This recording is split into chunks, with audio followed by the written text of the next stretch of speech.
for car. Is that like a smart car? Is that Yeah, they look like they just look like a toy car, and you can park them sideways.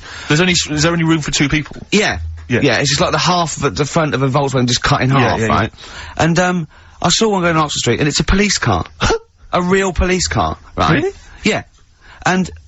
I mean, I thought, well, what happens if they had to chase someone? They couldn't, but I don't think that's the point. Because it was written on the side, it said something like, cleaner, something, more efficient. So I think they're making the point that we're cruising round in this car like we're on the beat, and it's using less energy and stuff. Yeah. But the first thing I thought of, right, was that those two policemen, they must have been going, oh, Sarge, don't let us have that one. Can't we have the Granada? Yeah. I mean... It's so embarrassing. I know, you know, police, they're doing, you know... But you've got to respect them. Yeah, of course, street toughs have got to respect exactly, them. I just don't know if you have to... Well, the only thing more embarrassing... What if you're really tall and you have to climb out of one and you're a copper? Are there any policemen out there who have been... asked to drive one of these cars? If you're listening, do you think police listen to this? The only thing that would be more embarrassing is if you had to patrol on one of those bikes the goodies used to ride. That's the only thing I think that would be more pathetic. A pogo stick? Yeah, it's so embarrassing. Or on roller skates. Yeah. But not like roller blades. Roller skates, those really old roller skates. Have you seen that you tie on your socks. Yeah, have you seen those little bikes that look like clown bikes that the couriers use now? They're about a foot high. They're little. I saw one the other day on it. My head turned. Yeah, they're really bizarre. Just think they're the ones that they fold up. Yeah, but think of policemen chasing you on that. Well, I always remember even in America when I started seeing policemen riding bikes. It didn't seem to me. It seemed. Oh, they're quite cool. They're the ones that go through Central Park on the mountain bikes. Yeah, but that's really cool, isn't it? They, you know, they. It looks like they should be delivering whiz along at about 30 miles an hour, and they can just deliver newspackers. Do you know what I mean? Because like on motorbikes, on a Harley Davidson or whatever, I'm not messing with chips. I mean chips. Now that's cool. Coppers. Yeah. But people in a smart car or you know, it is a bit embarrassing. But I suppose it is that, or it's better than walking. You see, next we'll see them in those. If you really want to be kind of worried about the environment, though, you know those little taxis you see that people pedal. They pedal around Soho. Yeah, and when it's like a riot squad, there's 4 in the back. Exactly, yeah, exactly. But that's the thing, right? If they need to arrest someone. Yeah, here we go. Go on. No, well, what do they do? Because they do only sit 2, so do they have to flag a cab down or something for the criminal? We'll give you the money. Get a receipt. You definitely will go there. Yeah. You definitely will, because we've been caught this way before. Exactly. The last bloke, he just ran off. No, I won't run off. Okay. Well, I'll tell you what, Mr. Policeman, I'll take your car. Then okay, go on then. You definitely bring it back though. I will. Well, isn't there something in America where when they arrest someone in America, they don't take them back to the station and fill out all the forms. They just take them back to the station, and then they go and fill the forms out in a cafe or something, so they're still looking out. Yeah. Yeah, Karl told me that. They're what? So they're still on patrol, is it? Yeah, so they said they're doing all their paperwork, but they're in the, you know, a cafe window, and they're looking out. Do you know, like how they say in this country so much police time's wasted by having to go back to the office and filling out loads of forms? That sounds like some policeman going, yeah, I could get a lot more work done if I was in a Starbucks. Yeah, no, there's a lot of criminals in the pub, and if I would, you know, and I get to keep the receipts. Yeah, I mean, what's safest is if I didn't wear my uniform and probably got drunk. With some mates. Or a lot happens in, you know, looking out my bedroom window, so if I was just like snoozing, snoozing, and when I heard a noise, I just popped, oh, look out, oi, come here. Yeah, apparently there's a lot of crime, in Marbella over the next 2 weeks. You want to pay me to there's a policeman listening who has to drive one of those cars. Were you annoyed when your sergeant It is the most embarrassing. Yeah. Definitely. Yeah. Definitely. No, I think the pogo stick. Pogo stick, well, the pogo the triple tandem. That's great. We should get that. We should get one when we do our road show. Karl does all the pedalling. Yeah. I'm in the basket in the front. Hello, Western Superman! Play a record, Karl. What have you got? What do you want? Mott the Hoople? Oh, Mott the Hoople, yeah. Dug it out of the library. Yeah. It had greatest hits, which was enough, wasn't it? What have you got for us, Rick? Roll Away the Stone, I think. Coldplay, The Scientist. Have you seen the video for that? No, but... Absolutely magnificent. Is it? It's brilliant. I was always walking backwards in the woods. Oh, yes, I have, Absolutely extraordinary. I like all their videos. I think they're great. Yeah. I still haven't worked out how they do that one with whether it's a filter, they just turn up the light, because it gets light through the duration of the video. Along, yeah. Impressive, yeah. And it's slow as well, so he must have... I'd like him to win an award. I'd like him to win awards. I like Coldplay. Yeah, no, good luck to him. Rick, can I just... Sorry, I don't mean to abuse our position again, but Bruce Springsteen's performing in London tomorrow night, and you remember I made an appeal to try and get a free ticket. Yeah. Well, I don't even mind paying. I tried to pay, but that's good of you. No, I'm a generous kind of guy. And I thought you were me. No, go on. What are you going to say? But you were all I'm saying is, you know, face value. I mean, you don't want to be ripped off, do you? No, don't be crazy. You know, ideally half price. Yeah. And I've been chasing kind of my tail, really. I'm not going at the moment. I'm not going, and I'm desperate to see the man. I mean, he's going to do a great concert. It's his only one in London. I can't believe that being on the radio, being on XFM, you know, the listenership's going up apparently. I can't believe I can't get a ticket. I've asked Karl. He's done nothing. He's done nothing. No, Karl had a very good point. Nothing. Karl, say what you said when he was whinging in the break. First of all, whilst you're moaning, you also asked in the week for a Badly Drawn Boy album. Yeah. You got in today. Yeah. There's one there for you. Well, but it's yin and yang. And it's like, but I do, you know. Karl, what's Steve ever done for you? That's what you got to ask yourself. What has Steve ever done for you? Well, he took me to the BAFTAs. Yeah, but only 'cause no one else would probably want to go with you. I can't believe that. What is this? I do not believe that. Oh, Steve, I'm going to stitch you up now, Karl. And it's in a nice way, and don't worry, it won't be too bad. He won't take it too bad. Karl sent me a little text message today. Right. No, Oh, what is this? Right, okay. Okay. You know, I'm in a very frail mood at the moment. No, you're like this one. This is funny, because me and him have been, like, sending, trivia back and forth to each other. Which is another point, right? I sent him... Oh, well, I'll get to that in a minute. I thought he'd really be amazed with, Well, while you're fiddling, if you can make my dream come true, to go and see Bruce Springsteen tomorrow, then give us a call on the usual number. But like I said, Steve... What? Right? It wouldn't be, right, you just said when the song was on, can't believe it, right, we work at XFM, and I can't get tickets for Springsteen, right? Yeah. We work in radio, we should get tickets. Right, now think Which of I'm the willing amount to pay for. Yeah, but think of the, but if it's sold out, it's sold out. Yeah. Right? Yeah, but that's just something they say. Right, that's just what they say, is it? Right, so everybody on local radio stations say, do you know, I like that Bruce Springsteen, I want a free ticket, right? So another say, I tried to phone, I phoned for an hour and a half, I couldn't get through. Not long enough. I've put the hours in. Not long enough. Not long enough. What are you talking about? I've put the hours in. No. Right? So another 400 people turn up at the gig. They cram them all in. There's people being crushed. You know, they've paid the money early. They were up early that day when the phone lines were open, whilst you were probably sleeping and that. So they're dedicated, and they're the ones at the front getting crushed. What? Would your mum and dad be happy if you were there getting crushed? I don't mind. I'll sit at the side of the stage and watch him. Yeah, but I don't mind. But everyone will say that then. And then before you know it, no one can see anything because you're all on Karl's stage. right on this one. Right, I'm gonna give you this. I'm handing over my mobile phone to Steve to read the... You can see it's from Karl at the top, but just read it out as you scroll down. Just read it out loud. Is this a text message from... Yeah, this is a text message to me from Karl. Read it out. To see at night as well as an owl, you would need eyes the size of grapefruits. If only Stephen could turn his head right round as well. Karl, I can't believe it. What upsets me most, Karl, right, is not the fact that you've been slagging me off behind my back. It's the fact that you've got the cheek to come on here and moralise because you failed to get me tickets and make a dream come true. You've come on here trying to pass the buck and say that it's a health and safety problem, when in actual fact it's a Karl Pilkington problem. Do that, I got it in a print. I'm devastated, you know. Let's play a record. I'm upset. I should have eaten this banana off air. What's the number? It's 08700 800 1234. But if it's sold out, Steve, it's sold out. A bit of a classic here. R.E.M. I bet if Ricky wanted to go, it'd be fine. I'm sure someone could sort it out then. Who? Oh, if Ricky Gervais wants to go, then I'm you can going. come. Are you? No. You want some tickets, then? U2, Electrical Storm. That's great. That's great. I love that. On XFM 104.9. I'm Ricky Gervais with me, Steve Merchant and Karl Pilkington. Karl, I want you to tell Steve what you told me in the week about the snake, about the anaconda. How to... Right. This is Karl's method. He's not scared of the anaconda. The 30-foot long, biggest, scariest snake. No, you were talking about stuff, weren't you, about in jungles and that, and animals. That's what we do. Yeah. Right.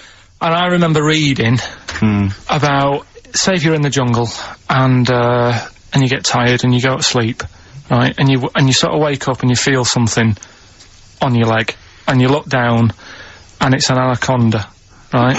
Yes. And it's swallowing your feet, because apparently they always go from the feet up. They never eat you from the head. So, Okay. Should I save these points to the end? Because that's Make a list of the points. Because they always eat head first, because the way the fur goes, where they have to take a capybara or even a rat, they take it from the head first. Make a point. Okay, make some notes. Okay, so that's wrong. We'll come back to Okay, this next, later. go on. So they always eat you from the feet. Go on. So they swallow in your feet, and it's said on the website, if you wake up and you see this anaconda doing that, sort of eating away at your feet, don't panic. Don't panic. I'm just writing this down. Don't panic. Hold on. Okay, go on. Don't try and kick it off. Okay. Just let it sort of swallow you. But only up to your knees. Okay. Why not kick it off straight away? Because I think it sort of gets a bit angry, it starts thrashing about, and it can swallow faster, I think. Oh, yeah. I'm guessing that bit. Okay. Just put a question mark by that. Okay, there, pop a question mark next to eat. So knees. yeah, so it's up eat knees. So eat it up to your knees. It's up to your knees, and then what you do is you get a knife. Yeah. Okay. And you cut. And how do you get a knife? Do you walk over to the kitchen? I was going to pop over, get knife. Where's that coming from? Get some knife. You always have a knife. Okay. Always have a knife, of course you do. Otherwise you're a fool. Always have a knife, okay? Well, come on. Yeah. If you're going to go into a jungle. Always have a knife, okay. Always have a knife, yeah. Simple.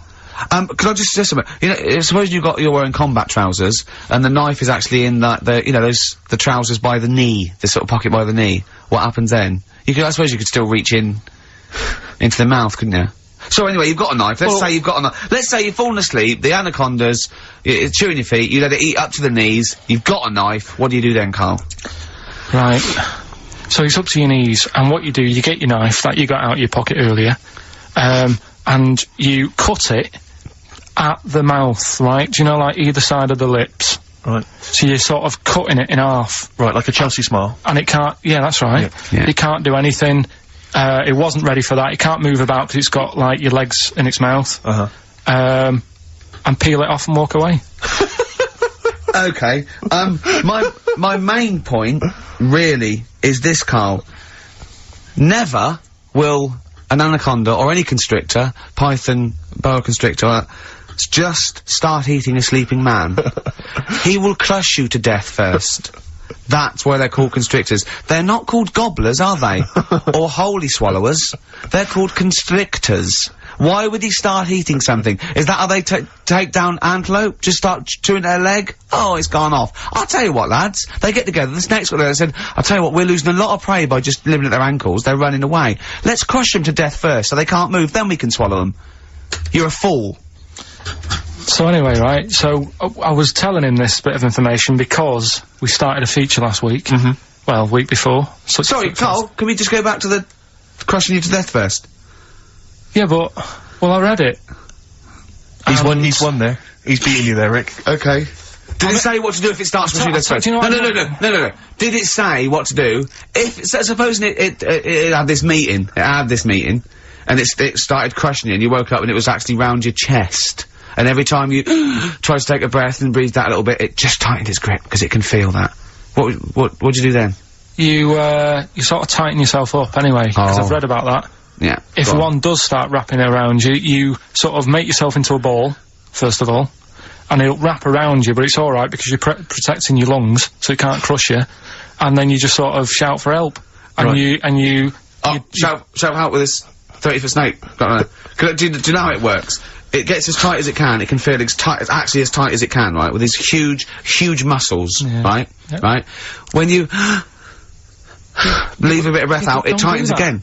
You won't be that out of breath, you haven't been running anywhere, so you can just go. What, and when do you get the new mouthful of oxygen? Just breathe very slowly, like you do. How? Do you know what breathing is? Do you know what breathing is? It's extending your rib cage, right? Intercostal muscles between the ribs. Contract like that. Okay, making the rib cage expand, which pulls air in through. It's like a bellow. That you can't just breathe via the mind. It's a physical process. It's your rib cage pulling over. Maybe I'm special, but I can do little breaths without my ribcage. Play a record, Steve. Yeah, you're supposed Play a to. record. No. You can't take little breaths Well, without moving your ribcage. Can I just give you the titles, because we're running out of time, we've got a competition to do. Okay, alright, let's just leave the anaconda So forget discussion. that, because Why don't you agree to disagree, and we'll see who survives if you crash land in the jungle.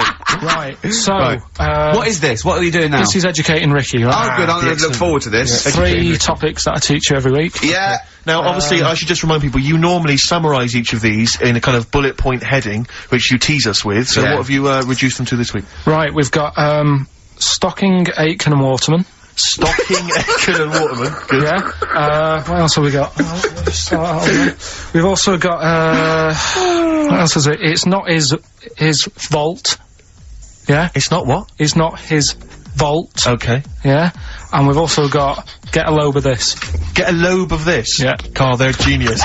Rick will be choosing one of these after New Order. Foo Fighters and All My Life on XFM 104.9. I'm Ricky Gervais, with me, Stephen Merchant and Karl Pilkington. Just before we do Educating Ricky, this is where Karl thinks he can give me something of interest and teach me something to take away. Last week I found out that somewhere in a strange land people thought tomatoes were poisonous because they ate them with lead. Things like that. What was the other one you told me? What else was it last week? Bit of worms. Cut me off. Yeah.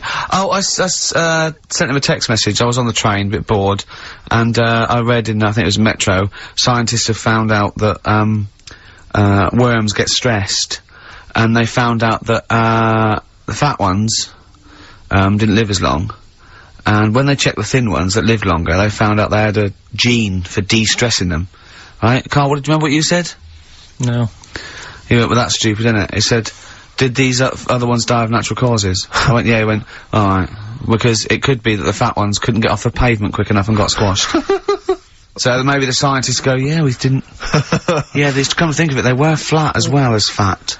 I think the reason that the worms are getting stressed is because people like Karl are cutting them in half to try and make 2 snakes. Yeah. Yeah. Two worms. Well, Yeah. well. That's the concern. he said they can't even commit suicide if they're stressed by cutting their throat. I also sent what I thought was quite interesting, that the scientists have found that the elephant hasn't got the best memory. The sea lion has, Right. based on they've got a sea lion and they got it back into the old laboratory. 10 years after it taught it a simple trick, and it could still do the trick. What did you say to that, Karl? I'd say they don't go up to much anyway, so if you do teach it something, it is going to remember it. Sure. Because it's got nothing else to do. Yeah. Yeah. And then it also, I mean, I like sea lions, they look nice and everything, but what do they do? What was that? Sea lions? Yeah, what are they here for? It's another jellyfish, as far as I'm concerned. It's like, it's there and people know about them, but what do they do? Yeah. What do we do? What do we do, Karl? Well, what do we do? A cat, first, Steve said, is good for your heart. So Why is it all geared to what's good for us? Well. Anyway. Educating Ricky. Good, we settled that then, go on. The titles that are, meant to sort of pull you in. Yeah. We've got, what was it? Stocking, Aitken and Waterman. Yeah. You've got, It's Not His Vault. And, Get a Lobe of This. Get a load of this. So, which pun do I pick first? I think I'll go for, get a lobe of this. Get a Lobe of This. Yeah, get a lobe of this, yeah. Well, that's a story about a girl who, she was deaf, right, for 4 years. And, it happened quite a bit back this. What year? Or was it, I think it was ages ago, was it? About, yeah, quite a bit back. She was deaf for about 4 years, having an argument with her mum, it said, which I didn't quite understand, because I don't know how they do that. Yeah. But she was having an argument, and a man pushed her against a wall, and she banged her head, and her hearing came back. Okay. Was she wearing a Walkman, and it fell out? And she'd realised, well, oh, that's There's why. no explanation. There's no explanation! Well, why is that teaching me something Right, then? so I knew you'd say this, right? So I thought, right, I'll stick something on it. Do you know that bees are deaf? No! No, you can't just, no! If you ask someone something they don't know the answer to, they don't tell you something else. Just, I'll tell you something else then. I can't answer that, I'll tell you something else. Imagine that, if you asked a teacher. That, how do birds fly? Wow, if you're gonna do that, tallest building is, I mean, what? Well, that was the equivalent, Karl, of running away when we asked you a question. Yeah, the intellectual equivalent. Look over there, there's a monster. Yeah. Listen, what do you mean? What she? Okay, so so her there's hearing no came back. explanation. There's no explanation, or you don't know. Well, there isn't one, is there? Really, it's a bit What? weird. But the only Did thing the doctors not look into it? No, I think they just said, "Oh, that's good." But, so again, I don't.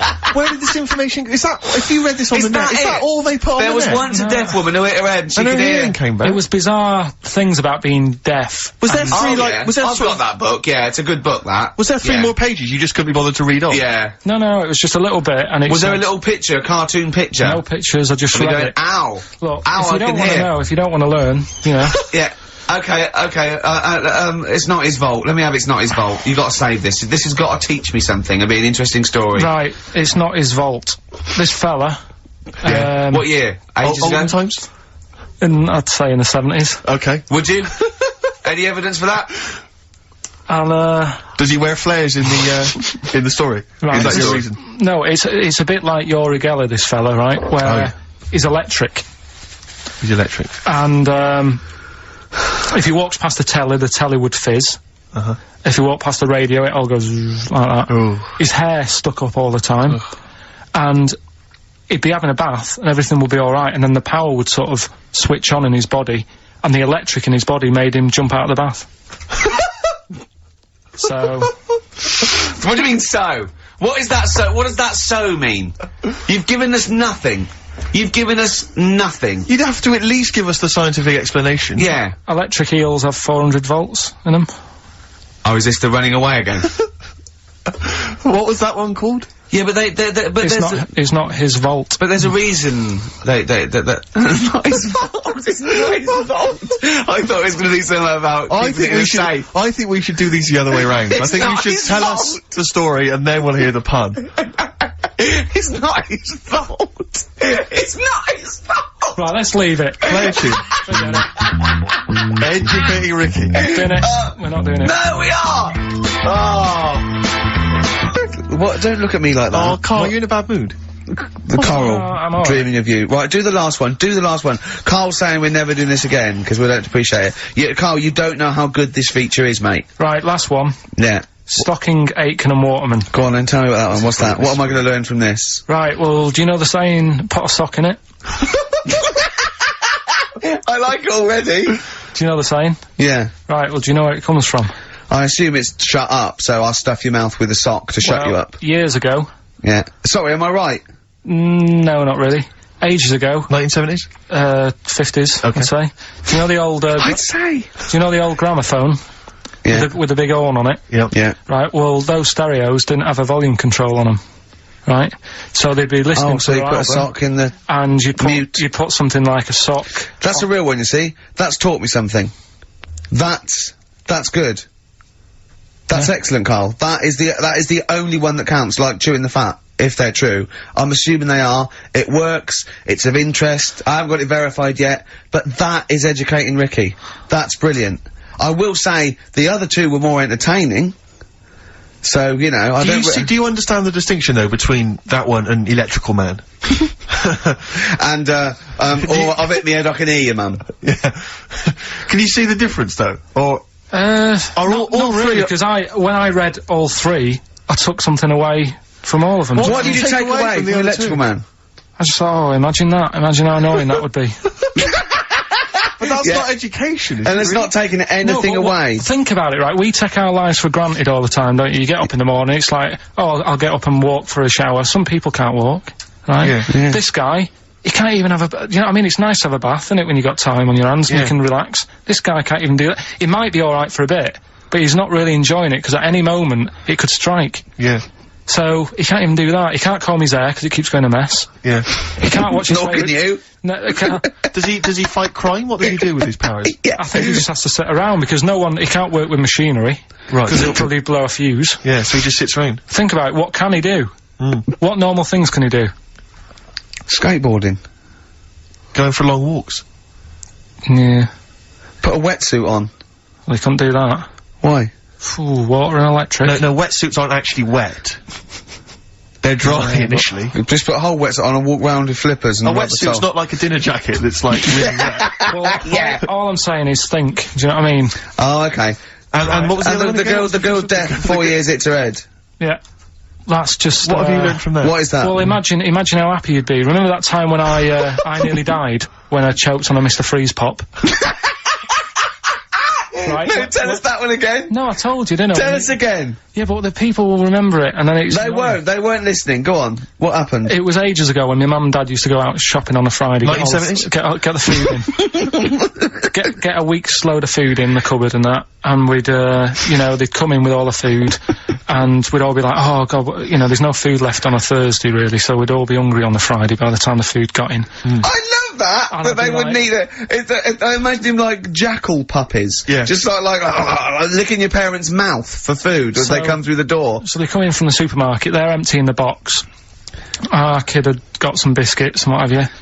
Frenzy, just a feeding frenzy, like pigeons. I grabbed the Mr. Freeze pop and knocked it back really quick, but it wasn't frozen, so I knocked it back so it was like a liquid, and it went down the wrong way, right, and I was choking, right, and I nearly died. It must have been about, how long can you go before you die? A couple of minutes to do Right, it. I reckon about a minute 50. Right, I was really close to dying. How do you know you were close to dying? Did your life flash before you? No, but I just was like, There's loads of instances of him eating pops. Yeah, exactly. I just was dead. 40 of those. whatever, right? What do anyway. you think you'd see if your life flashed past you? What do you think which elements would stand out for you, do you think? What? Start now, go back. Zoom. What do you remember? What's the first thing you remember? As a kid. Yeah, just tell it Right, now. Being in the hall and having our dog licking my face. That's your earliest memory? Yeah. Okay, what's the next one? Right, next one's I'm gonna probably die. What? being at primary school with, Lindsay. Yeah. Was that your girlfriend? Well, a little friend who was a girl. Sure. And we used to have, like, tins with letters in, and you'd have to write stuff. But anyway, what were we doing? I got confused. Right, so anyway, I'm intrigued by the dog that was licking your face. well, bin that. We won't win that. no, it's a great feature. I just think you need to be a little bit more careful about what you consider to be education. Gone All funny. right, I all fell right. over. Alright, well, Well, I'll... we'll work on it next week. Play a tune, and what have you got for us? Because we've got a big competition. We've Come got on. to do the competition. We've only got 25 Yeah, well, come on minutes. then, Don't worry quick about then. it, Carl. Do Play a something, tune. play We'll a come back with tune. Rockbusters. What are we do you wanna playing? play? Let's play a bit of Tupac. Oh, that's what I'm coming out to, isn't it? The fight. Exactly. Yeah? Imagine it. Whack it up, whack it up. Tupac, California Love. Yeah. And that's the big tune that Ricky will be coming out to when he has his celebrity boxing Yeah. match. Yeah. We're all looking forward to that, Yeah, Rick. yeah. Competition time, Carl? Oh, Carl's looking forward to this. He's just getting all stressed about his half hour. Pete. Oh, go on. Go No, on, it's sorry. just, we should have done this a lot earlier. 'Cause Why? it keeps them hooked in. Right, if you haven't heard the game before, I'll give you some initials, bit of a cryptic clue, and those initials and the cryptic clue makes up some band. Might not be an XFM band, but it's a band or a pop group or an artist or something. Yeah. It's on What's the email. feature called, though? What's the It's feature called called? Rockbusters. Rockbusters, yeah? Absolutely. Do you want to, will we do this on email? I think we ought to, because you don't like taking calls from the public, do you? Well, he can't work the machine. No, that's absolutely right. It's not that, it's just that, then it's pretty fair for everyone, because... Anyone who's got a computer, you mean? So it's open to anyone who's got, you know, a computer or a laptop at their disposal at this precise moment. Anyway, there's some cracking prizes, Rick, you'll be pleased to know that, obviously, once again, Carl has managed to collect together an arbitrary assortment of Just looking giveaway round, stuff. looking round the office. I mean, where did you get these from? Did you I mean, seriously, where did you get them from? Because it's Right, such what- an arbitrary what have collection. we got there? I don't know what kind of a person would want these items. Right, It's such an arbitrary selection, I don't know what kind of person you'd be. read them out, what have we got? Well, there's another XFM compilation, which you've obviously nicked from somewhere in the office. Yeah, it's Fair a enough. good compilation, remix to There's album. an album here, which is a promo album with two pigs on the front. I think it's the Smashing Pumpkins Friends and live. Saunders. I can't be certain. Yeah. This is the album. Didn't we give this one away last week? This is yeah. just an arbitrary compilation album. Again, one of those kind of. Is that the actual one you didn't send, Carl? No. To say- I've We've got a couple I've of got a these, job lot of them. surprise, Honest? surprise, The Office Oh. on DVD, which is ludicrous. I've seen it from here. What film? If it, listen, dear XFM listener, it's 2:30. You know, it's a bit windy out. You're probably gonna stay in this evening. Maybe do a bit of shopping. You got, and then stay in this evening. Or what film would you really want? No, I mean seriously. Think if you could see one film, right? What would you want to see? DVD. One of the big releases. Yeah, it's great. Put them out of their misery, Steve. They'll be watching this tonight if they're a lucky winner. It's the movie Stigmata. Stigmata with Patricia Arquette and Gabriel Byrne. So look forward to that. Great. That's the big one. That is brilliant. You're playing look at Karl's face. He's actually offended because he's the only one that puts any work into this show, and he's got competitions. He's got Educating Ricky, Rockbuster. He's got the song with a story. He's got a song with a story to come that he's like gone through them. It's unbelievable. Yeah. So you're playing for that collection of arbitrary goodies plus the big prize this week, Stigmata, featuring Gabriel Byrne. Oh dear. About a woman who I think starts bleeding from the hands. It's a horror film, I think. You'll have to be 18 or over to take part. It's not terrible. Sure. It's all right. But is it better than Children of the Corn, which was a big giveaway last week? I haven't seen Children of the Corn. Go on then. Right. So next week, Teen Wolf 2. Go on. Here's the and Tony Banks's own solo album, Bank Statement. Tony Banks, remember, is the musician from the much loved Genesis, but we got that album to give away. All right then. So right. To win those exclusive prizes. Go on. Yeah, you've got to email in ricky.gervais@xfm.co.uk. I saw a sellotape dispenser out in the office. There's a pair of gloves that I don't know who's out, but they're out there and they've been there for a week. So let's send them pair of gloves, a sellotape dispenser, and Tony Banks's solo album, Bank Statement. Yeah. Okay, go on. Right, first one. Initials JT. Initials JT. What's the cryptic clue? Cryptic clue. At the moment, I'm in a river full of logs. Hold on. Yeah? JT, and what's the clue again? At the moment, I'm in a river full of logs. Full of logs? Yeah. Okay. So, who could it be? JT. At the moment, I'm in a river full of logs. Yeah, go on, next one. Second one, there's 3 of them you gotta get. Letter is W. Yeah. The clue, that lad's got bad asthma. That lad has got bad I've got that one already. I've got that one already. W. Yeah. And finally, the last one is the letter C. Yeah. And, the cryptic clue is Karl is one of these. Mousetrap is that musical, isn't it? This isn't a clue, by the way. It is called Mousetrap, isn't it? There's not a musical. It's not a musical, but it's a whodunit sort of thing, yeah. Yeah, that's fine. Right, here's a clue. I saw that, Imagine that. Imagine that on the real Blockbusters. Yeah, mate. Bob Owen is going, can we stop a minute? Oi, you with the 9 teddy bears there. Mousetrap, that's a show, isn't it? I think so, Bob, yeah. Right, okay, here we go. Yeah, carry on. So the camera's back on? Yeah. So, the letter is C, and the cryptic clue. I saw that Mousetrap the other night, but the heating in the theatre was knackered. What? The heating in the theatre was knackered, right? Ruined it. Well, I've got that one already as well. Yeah? I mean, these are, the first one's hard, but the first two So just a quick reminder, JT was the first one. At the moment, I'm in a river full of logs. Full of logs? Yeah. Okay. Second one, W, that lad's got bad asthma. Yeah. And the last one, C, I saw that Mousetrap the other night, but the heating in the theatre was knackered, and it ruined the whole thing. Okay. And ricky.gervais@xfm.co.uk is the email address. You can win. I'm confused with various treats, including I'm in a Stigmata. I'm in a Gabriel river full of logs. Yeah. I'm in a river full of logs. Well, we'll do it in about 20 minutes. Yeah, you've got to stay tuned for the answers. It's not the quickest, so don't go rushing and sort of messing it up. Think about it. And it's random email anyway, so there's no rush, alright? And if you want to email, you're welcome to say, please do not send me the prizes even if I win. Welcome to put that on there if you don't want that junk in your house. Right. The reason we usually sort of play a record out of an ad break, don't we? Yeah. Karl is so concerned with his little competition, he hasn't got a record ready. Sure. Got one. Okay, sorry, are you? Yeah. Do you want to do a quick recap, quick recap? I can't bother to even just say it. I'm not interested. Yeah, go on, quick. Still send your emails in. JT, it's some initials of a band, just in case you didn't hear it last week. If I said AK and an exploding pet, that would be Atomic Kitten. Yeah. Right? They know what a clue is. So, JT, at the moment, I'm in a river full of logs. Yeah. W, that lad's got bad asthma. And C, I saw that Mousetrap the other night. The heating wasn't working, it ruined the night. And, that's it. ricky.gervais@xfm.co.uk some stuff. Stigmata. With Gabriel Byrne. Richard Ashcroft. Check the meaning. Oh, I love that. That's brilliant. On XFM 104.9. Ricky Gervais with me, Steve Merchant. Karl Pilkington, who's our producer. A proper producer now. No, but he's getting it. But it's more like it now, isn't it? Before he was someone who pressed the buttons. Then he was someone who pressed the buttons who we just made talk like a performing monkey. I hear he's going to be lured away by the Today programme on Radio 4. Because they've lost their news editor, I think.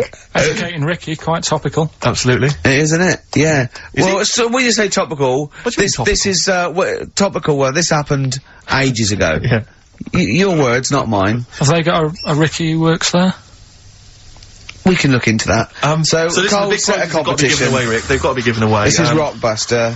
We've got, obviously the big prize Stigmata this week. Yeah. I'm not going to give the prize to Ira, I think it's Ira or Ira, but she or he, emailed in, the right answers and then said if you could enclose the receipt for Stigmata, that would be much appreciated. But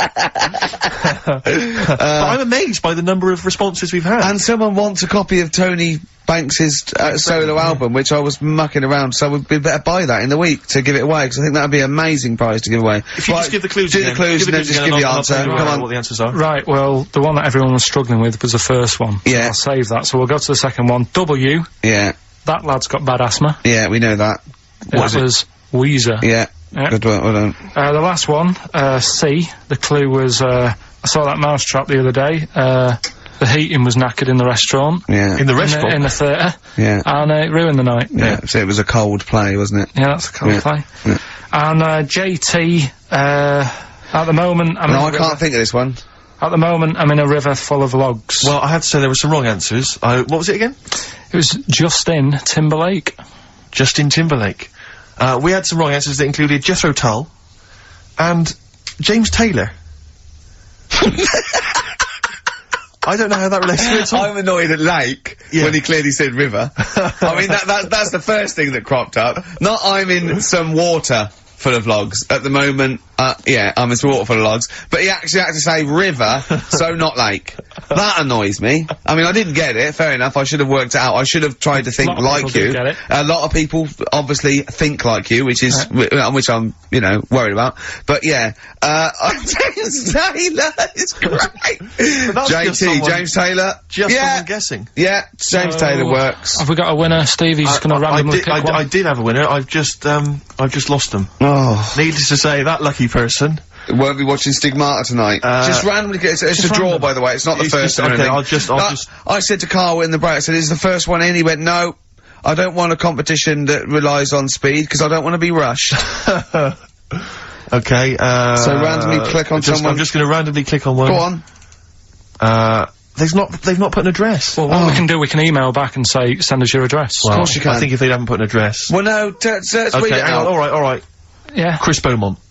Lucky Chris Beaumont as well. Chris Beaumont will be watching Stigmata tonight with a club of Hagen-Dazs, if I'm not much mistaken. So he'll be loving it. Well done to Chris. Need his address. Right then. That's the end of that competition. Right. Can we play a record or something? Well, we're on to another feature. Oh, what is this? This one is... Rick, were you not at the planning meeting? What is this? Go on. This is, that song's got a good story in it. Oh, is this that? Oh, God. So tell us the rules. Yeah. Right, the rule is that it's songs that we play on the show every week, and there's a lot of music out that they just keep saying the same thing over and over. What is it? What's the song with the story this week? A good story. What's the song with the story this week? Just say it. It's Gene Pitney, 24 Hours from Tulsa. Oh, I'm really sorry about this. If you're an XFM listener, we gotta listen to this. Go on. Well, do you know what it's about? Yeah, isn't he trying to get back to his girlfriend? Yeah, he's been working away. Lives in Tulsa. He works quite far away. Right. And he's Will this save us having to listen to the song? Well, it's always good to sort of... Hear the story before you hear the story. It's like, you know... Sure. I like this before a film. Yeah, no, go on. You might read the book before you see the film, type thing. Yeah, so... Never in my case. He's working miles away. His missus is in Tulsa. He's driving back. Yeah. And he can't wait. He's only about 24 hours away, as I remember. He's about 24 hours away, and he's a little bit tired on the way home. He's thinking, oh, I don't want to look a mess for when me missus sees me. So he says, right, I'll stay at a motel, get some energy and that, you know, for when I see her, have a shave. Bar. So he pulls over at a motel, and he's locking his car up, getting his suitcase out the back. There's a woman in the car park. he's like, oh, she's alright. She looks at him, he thinks... XFM 104.9. I don't think the suitcase in the boot is mentioned in the song. I think that's maybe a 12-inch mix or something. I've not heard that. Well, basically, right? I don't remember. I'll play the record, for Christ's sake! Let them listen to it! I don't remember him saying, cool, she looks alright in the record. Yeah, well done.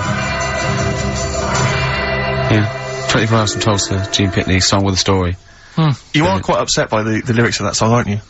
I just think it's a bit annoying that, right, he loved this woman. Yeah. Everything's going fine. He's only 24 hours away from home. I don't know what sort of distance he's done. but he can't wait to get home. And all it took was some woman in the car park to sort of... Give him the eye. Give her the eye. And all the, like, the good times he's had with his missus go out the window. And, I don't know. That's the dangers of falling in love with a prostitute. What I like about it, though, is the fact that he's writing this to his ex-girlfriend. It's like, talking about rubbing it in. I was kissing her and getting off with her, we were having a wild Didn't take as long as Karl did explaining it, though. Yeah. Yeah, but did you hear the very end? Because he's the loser, because he said, and he can never go home again. Yeah. So even though he's got this new girlfriend and that, he can't see his old mates. He has falling in love with her. Can't see his old mates anymore, he said. He can't see his old mates anymore. Yeah. It's a sobering lesson. I'll tell you a song. Next time you stop at the Granada services on the way back from, you know, Swansea, be careful. There was a song that's a bit like that by Jim Reeves, probably about the same time, a little bit before, right? It was just called, just 100 miles from Mary Ann, right? And, it was him and his horse going through the snow, and he was just He stopped at a Little Chef. Yeah, he fancied another donkey. No, but, it's really sad. It used to make me cry when I was little, because he got there, right, and he wouldn't leave old Ben, the horse, and he dies in the snow, and then so he dies in the snow. He's gone again, you've gone again. Now, I get the same way teary-eyed with, two little boys. Yeah. No, I don't like that. Why not? It's just... You think I'd leave you dying when there's room on this horse for two? Climb up here, Jack, we'll soon be flying back to the ranks so blue. It was just like when they were playing with the little horse's head, when they were little, and he was a soldier, and he helped him, and he returned the favour in a war, which to me is a bigger favour than just letting him have a go on a hobby horse, but, a lot braver, if you know. Yeah, last number one of the 60s as well. Christmas 1969. And it's, of course, based on truth. That's a history lesson right there. It is based on fact. It's a famous person. I think it was Winston Churchill and Cromwell. Yeah, it's Winston Churchill and Cromwell. Cromwell and Winston Churchill. Yeah, they were both lived ages ago, so they lived at the same time. Literally ages ago, so they lived at the same time. Yeah. Well, that's it then. Is it? Yeah. Were you listening to anything we were saying then, Karl? Did you understand any of that me and Steve were just chatting about then? That Rolf Harris, did a good song about someone who's got to carry on a horse. Right, and what was about the stuff about Cromwell and Winston? What do you think that was about? I missed that. We're doing humour, we're doing a little bit of humour. It was a satire on you saying age is not being specific. Do you like that stuff we do? Yeah. That's it then. Like just a cat looking out a window at a dead mouse or something. You can go, come here! And it's just looking at the mouse it could eat. You wanna press the buttons and finish, don't you? Yeah. What are you gonna do? Play a record or? No, that's it, it's ads and that's it. Okay.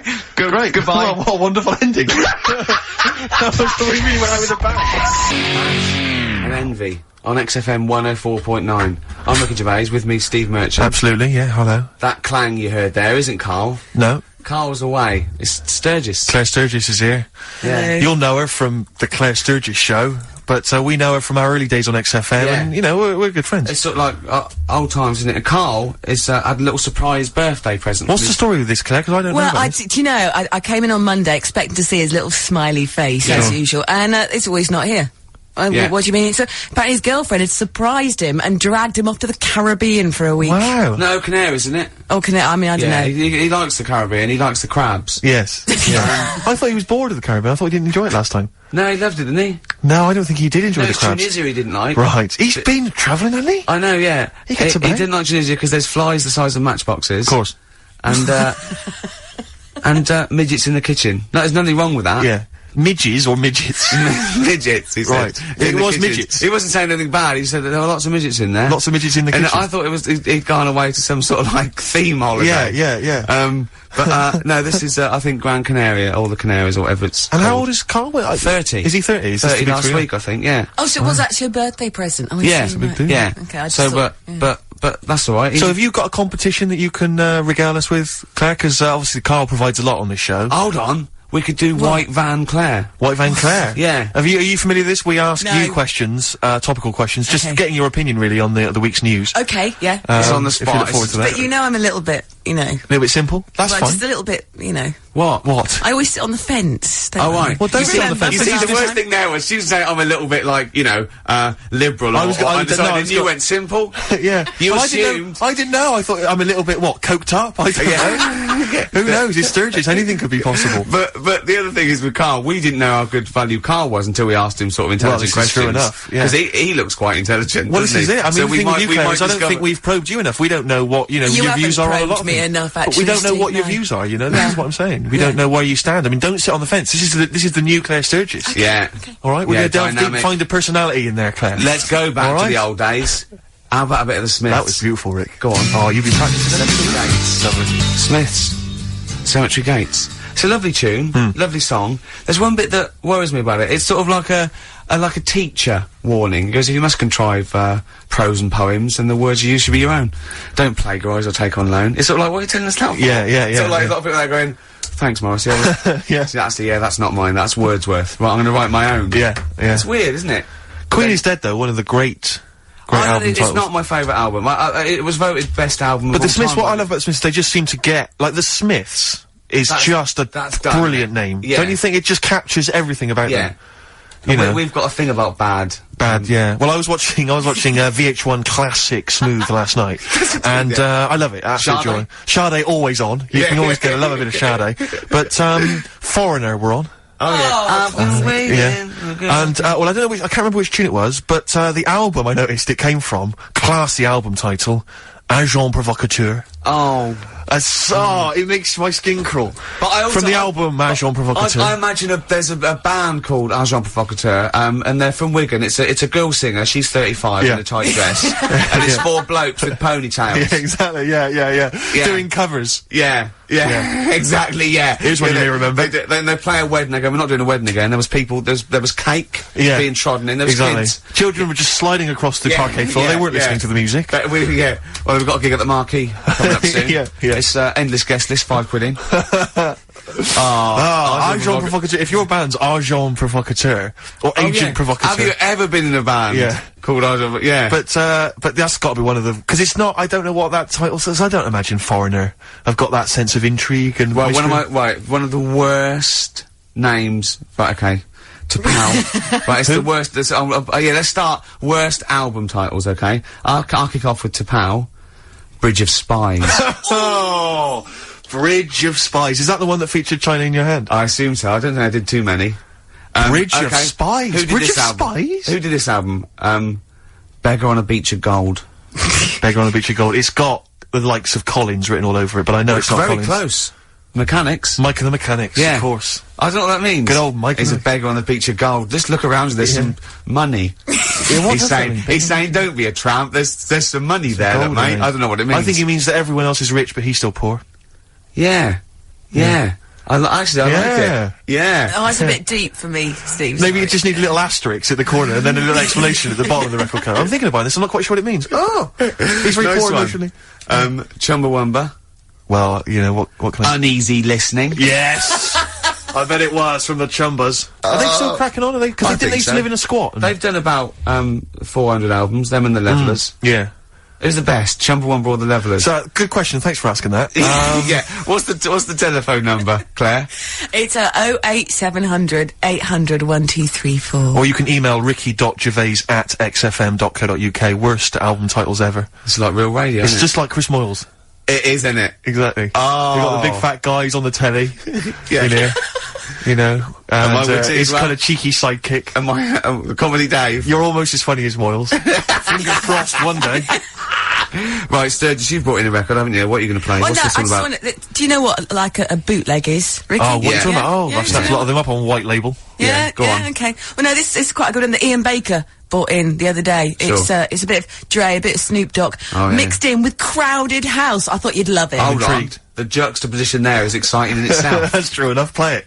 the weather episode. Snoop Dogg, Dr. Dre, Crowdhouse. I love that. Enjoyable. That works for me, Steve. Yeah, what do you think? No, it was nice. Well, she started off alright. Should we give her one more go? I think a round of applause for Claire. Yeah, that's brilliant. No, that's excellent, that. I love that. Rick, the phone... Oh, it's just gone. No, I tell you, the phone board had lit up there, Gervais. Really? There was a call buzzing through on call. A call came through? A call came through on line 1, and Sturgis missed it. Karl would never have missed that. He knows how valuable they are. I'm sorry. Yeah. That was probably someone with an amusing album title. No, I did get one, Steve. I did get one. Do you want to hear it? Yeah, go on.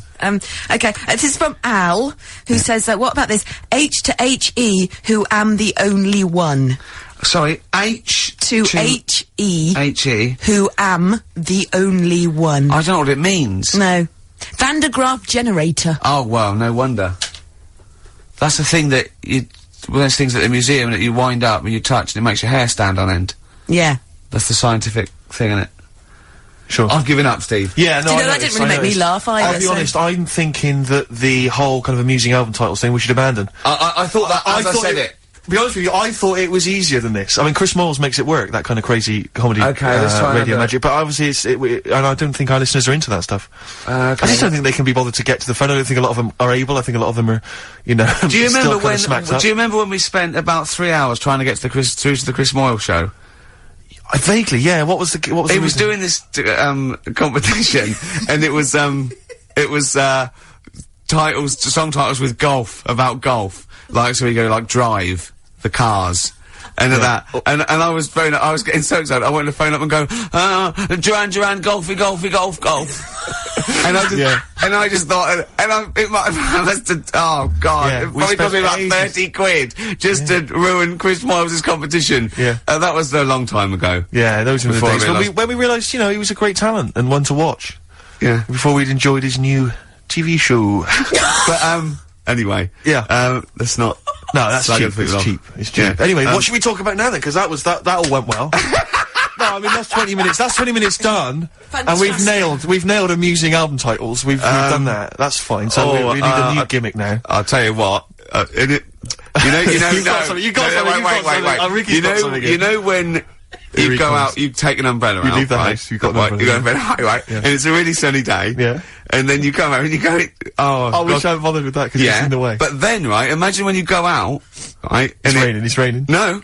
You go out without an umbrella. Okay. And then it rains. What's going on there? Oh, Isn't that weird, isn't it? We've all been there. So phone if you've got, like, funny, weird observations of things that happen, like that. Yeah, stuff like that about umbrellas or any kind of sort of accessory or hats. Give the number out again, Claire. This is going to be brilliant. This is going to be great. Take this one. 08700 800 1234. Just comedy observations. Yeah, stuff you thought of. Wacky stuff you thought of. Just tell us what stuff you come up with. Get the Sony people on the phone. This is dynamite. Suede. Positivity. Absolutely. They could always do a good chorus, couldn't they? They could indeed. I think we could play Pink. Is that really way out?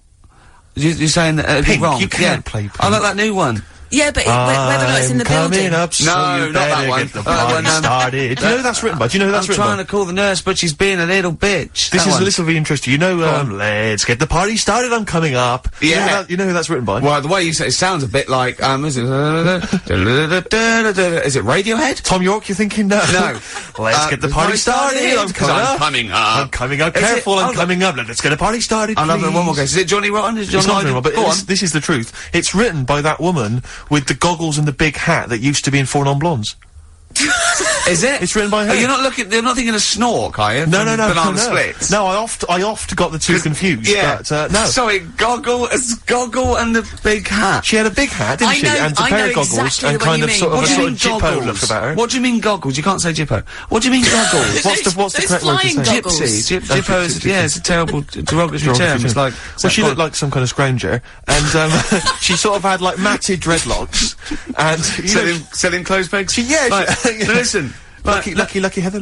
Yeah. She had a big leather hat. Do you remember when you got stopped with Lucky Heather and you didn't buy it? And then you had some bad luck? I had some bad luck about 10 minutes later. Yeah. So I always stop and buy some then. So I got shed loads of it at home. Because I don't know when you got to throw it away. They don't tell you how long you've got to keep it for the good luck. 6th of January. Is that what it is? Yeah, keeping it after that's bad luck. I'm getting confused again, aren't I? No, what it was... I don't know which myth to believe in. Right, stop it. Let's go back to, I've got a party started. So when are you coming up?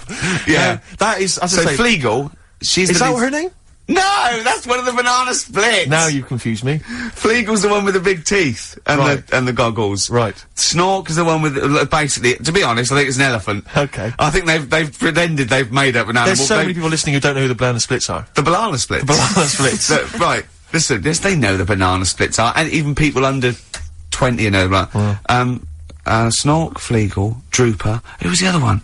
If you can remember the name of what's the number? Because I actually want to know this. This is what radio's for. When I can't think of something, they tell me. Yeah. So it's 08700 800 1234. Drooper and Snork. I've no idea. God. Fleagle, Drooper and Snork. Drooper and Snork. Fleagle. Bingo!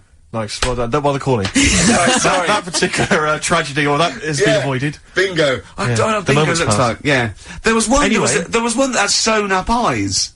Drooper, I think. Sorry, go on. No. Anyway, my point was this. Go on. Pink. Oh, I can't be bothered. No, really. I can't be bothered. I think we can play that new one by Pink. You cannot sort of play Pink. Why? Because it's too poppy. They just won't allow Pink on XFM. They what? They will not allow Pink on XFM. They what? Wait a minute. That's red rag to a bull. Someone's telling you that you can't do something. That's crazy. Right, let's also get the new Justin Timberlake single. The thing is, Ricky, you're gonna have to nip down and have a word with Foxy, because we haven't got it up here. Really? Yeah. I'd love he'll to. have it, Can't you call someone at Capital Radio? Well, yeah. What's that one by Busted? That's what I go to school for. What about Abs? Dynamite. Abs, the new one from Abs, Dynamite. Yeah. Well, play a record and we'll discuss this Pink thing. Would you want a bit of Cat? Oh, Cat Stevens. Yeah? Yeah, Cat's Bullet 4. This is Sittings. Lovely. Piano and everything, isn't it? Oh, this was the tune we were originally going to use as the theme music for TV's The Office. That starts again on Monday, I think. It's Just play it. Cat Stevens and Sitting. I couldn't find Pink, Rick, but I've got the S Club Juniors. What do you think? Pink is alright. Just because it hasn't got the credibility of, like, new punk and new metal, it's a good tune. It's alright. We've never been snobby. We've never worried about credibility, have we? Hearsay? They're all down there, I can go and get them. I'll tell you what, if you're gonna do that, I'm just gonna play adverts from now on. Can we play some adverts? Supergrass. Grace on XFM 104.9. I've been forgetting to say that. Yes. It's all gone to pot. I'm Ricky Gervais with me, Steve Merchant. Hello there. Little Karl's not here. Claire Sturgis is here. Absolutely. Hello.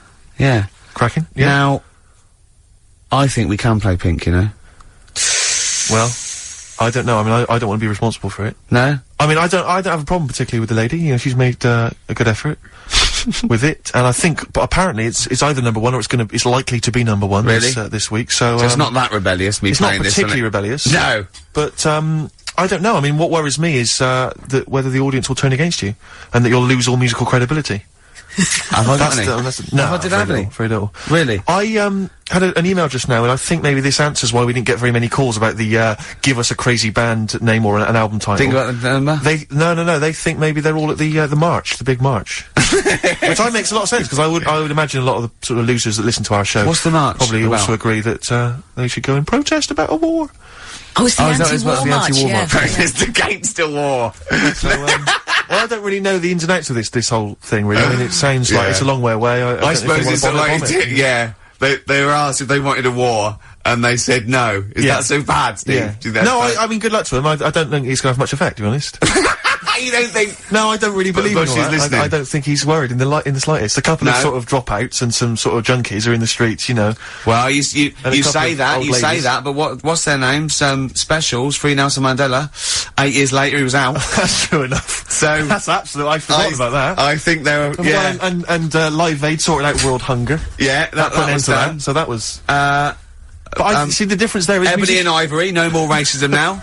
But musicians... That was done. Rick, you see musicians were involved there. Yeah. I don't think any musicians are involved this time. I think David Albarn's there. They've probably taken their bongos and their didgeridoos. You can see they're walking down now, loads of ponchos. Yeah. You were going to wear a poncho once, 'cause you thought it'd make you more of a hit with the ladies, weren't you? Oh, but they're so now, ponchos. In Topshop, they are so now. So you'd have been ahead of your time. As ever. You see, I think if you wait a couple of years, those clogs will be in. Exactly. This is what I'm hoping. What about this pipe?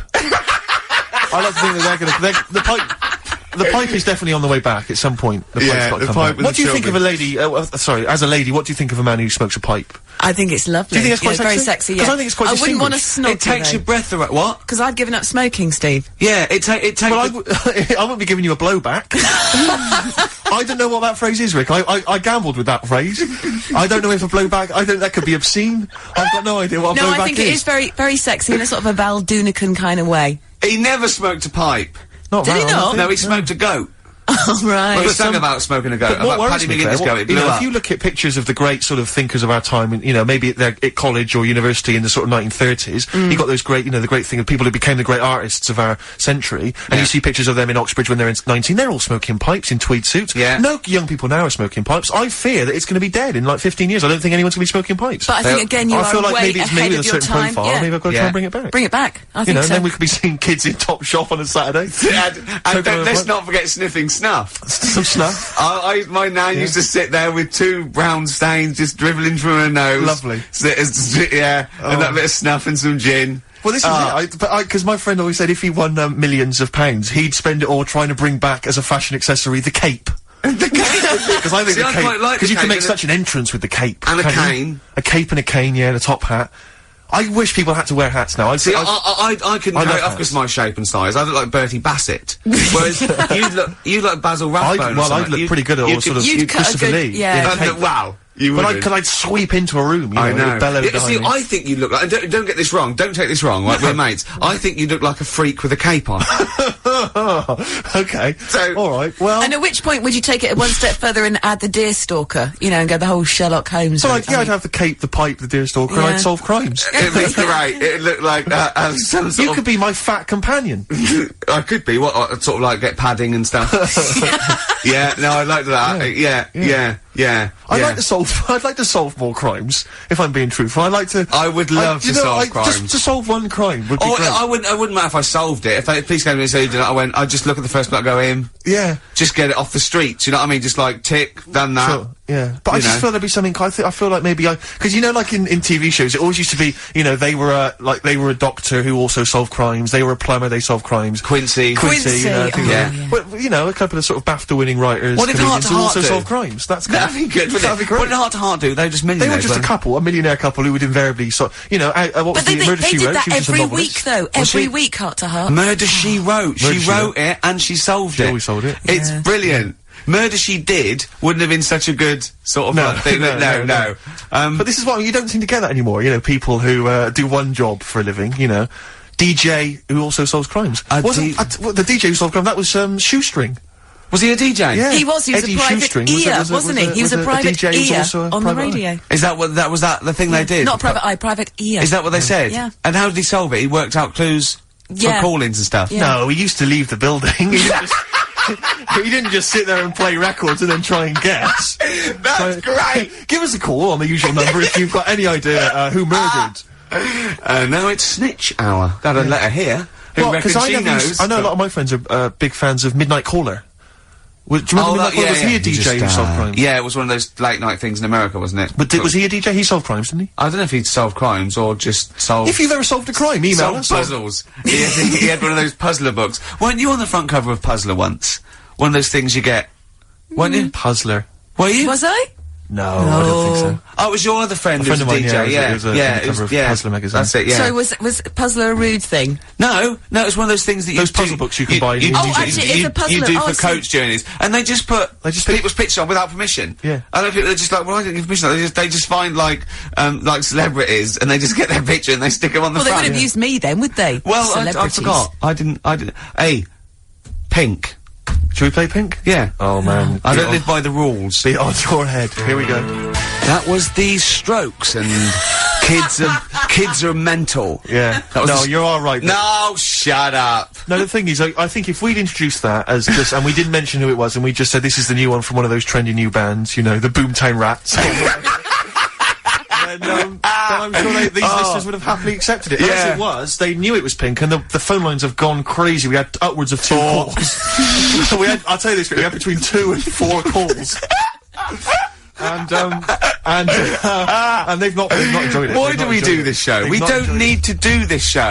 Because you love us. We could be on Radio 1. Oh, man, we could be on Radio 2, probably. Yeah. I don't know. Virgin, I think, called once. Yeah. Someone's just emailed, they just said, Pink sounds like Run for the Sun by Bucks Fizz. I can see what they're thinking. I can see what they're thinking. What do they want, then? Well, yes. Okay, what's the phone number again? You know what people like, I never understand who phones a radio, who tries, it took us like 2 hours to fail to get through to Chris Moyles. People will phone radio stations, can you please play the new one by The Strokes? You just buy it, or you'll have the album. Why have you got to hear it on the radio? What difference does that make? Some guy talks at the end and the beginning of it. Yeah. Partially ruins the song. I can't understand who phones up for a request. We're really alienating our listeners now, aren't we? Nice we don't care what you think, go and buy it. We're going to play what we want and we don't care. Yeah. I mean, we're not being particularly funny or interesting. We haven't even got that to fall back on. I'll tell you what it is, Rick, arrogance. Laziness. When you've got a hit TV show on your hand and you've won the awards and you're making the kind of money that you are at those massive corporate gigs. Yeah. Where they're paying you thousands of pounds to turn up for 10 minutes. You don't need this. I mean, Steve, don't you get that then? I'm afraid I don't, Claire. We carved it up early on that Steve would not be making the sort of money that I would. Yes. And he shook on that. That was written contractually. Yeah. So I think. So you did shake on that. Oh yeah. It would be horrible to go back. I don't think he realised quite the difference. Yeah. But the you know, huge success. I don't think he'd want me to Welsh on it. Right. I don't think he'd be happy with himself if I gave him any. I couldn't live with myself if you gave me some of that cash. Well, what should we play then? Should we play some? Should we play the Strokes or something? By playing the Strokes. Oh, go on then. That's stuff. Oh, thank God for that. Electric Soft Parade. Same way every day. Is that what you want? Is that what you want? Do you mean me or the listener? The listener. Sure. Is it what? So they didn't like? So they want good music, they see? Apparently, Rick. They would prefer good music to. They want good music, do they? Are you sure they want good music? They appear to want good music, Rick. Why? Hang on, wait a minute. What are you thinking? I'm gonna think of playing a really good record next. Oh, wait a minute. Wait. No. They've wound me up now. They want good music. They don't want, right. So, I will do a little deal with them. Okay. I will play them a fantastic piece of music. As long as they promise to turn the stereo up to number 10. What about the neighbours, Rick? Think about the neighbours. What, you think they'll annoy the neighbours? They may Steve, maybe I want them to annoy the neighbours. Wait a minute. Rick, you know what that was? What? It's the sound of the rule book being torn up. Yes! Yeah. Rick. Yeah. You think I'm playing with fire? It sounds like it. Maybe I like getting burned. Oh, careful, Rick, careful. Because you could scold your hands, but what about your elbows? I wish I knew what that meant. I wish I knew what I meant. I didn't really think that through. This is a great piece of music by one of the greatest bands ever. Okay, it's one of their best songs. Yeah, that's true. Okay, it is long. It's a long tune. Well, you know what? What, you can't handle that? You can't. You don't want 8 minutes of you The don't want Who. 8 minutes of cracking music. Yeah, listen to this. Switch off your radio. No, seriously, turn the radio up. Crank it up. Go. Rock it up. That makes up for Pink, doesn't it? Oh, man alive. Oh, that's it's an amazing track. It's incredible. It is. I mean. Incredible. It's textbook rock and roll. But when I was growing up, I had 2 favourite lyrics all time, and one of them's in there. Meet the new boss, same as the old boss. Yeah, it sends a shiver down your spine. It's fantastic. And the other one was, it's on America's tortured brow that Mickey Mouse has grown up a cow. Nice. You know that is? Nice. Who? Phone in, this would be a competition. What should we give away? Office.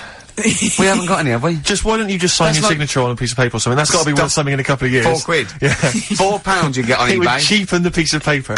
Yeah, not if it's a rubbish bit of paper. I've had an which email I probably would sign. There's an email here from Davey Look, it's lit up. No, wait a minute. Look at that! Oh my God! They've gone mad. They answer it. Put them live. Oh. They might know the answer. Hang on. We'll give them some. We'll give them some CD. How do you put it live? While you figure that out, let me just read this email. Go on.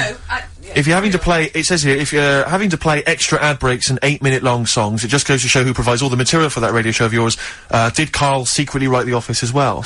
And I think to myself, it's like, what do you want from us? Just see if someone's on One of the most incredible rock and roll tunes ever laid down on vinyl, and you're whinging? I know. Because you'd rather have our inane banter. What kind of a person are you? No, they'd rather have Karl's inane banter. Clearly. Don't big your roll up. They don't want us at all, Steve. I've just had a phone call from a very nice girl saying, where's Karl? I said, well, you know, he's back next week. What's wrong with me? She went, no, you're lovely, Claire. She said, but Karl calms the other 2 down. Sure. Really? Sure. Can we just see if someone's on the phone? Is anyone there? Right, what are we going to give him? We're going to give him some CDs or something. Well, take the name. Right. Anyone there? Hello? Hello? Oh, God, there's someone there! Oh, I've got to put my headphones on. Oh, hang on. Oh, what was the lyric again? Stay there, please. Alright. It's on America's tortured brow that Mickey Mouse has grown up a cow. Life on Mars, David. Life on Mars, David Bowie. It's easy as that. He. What's your name? It's John Ball.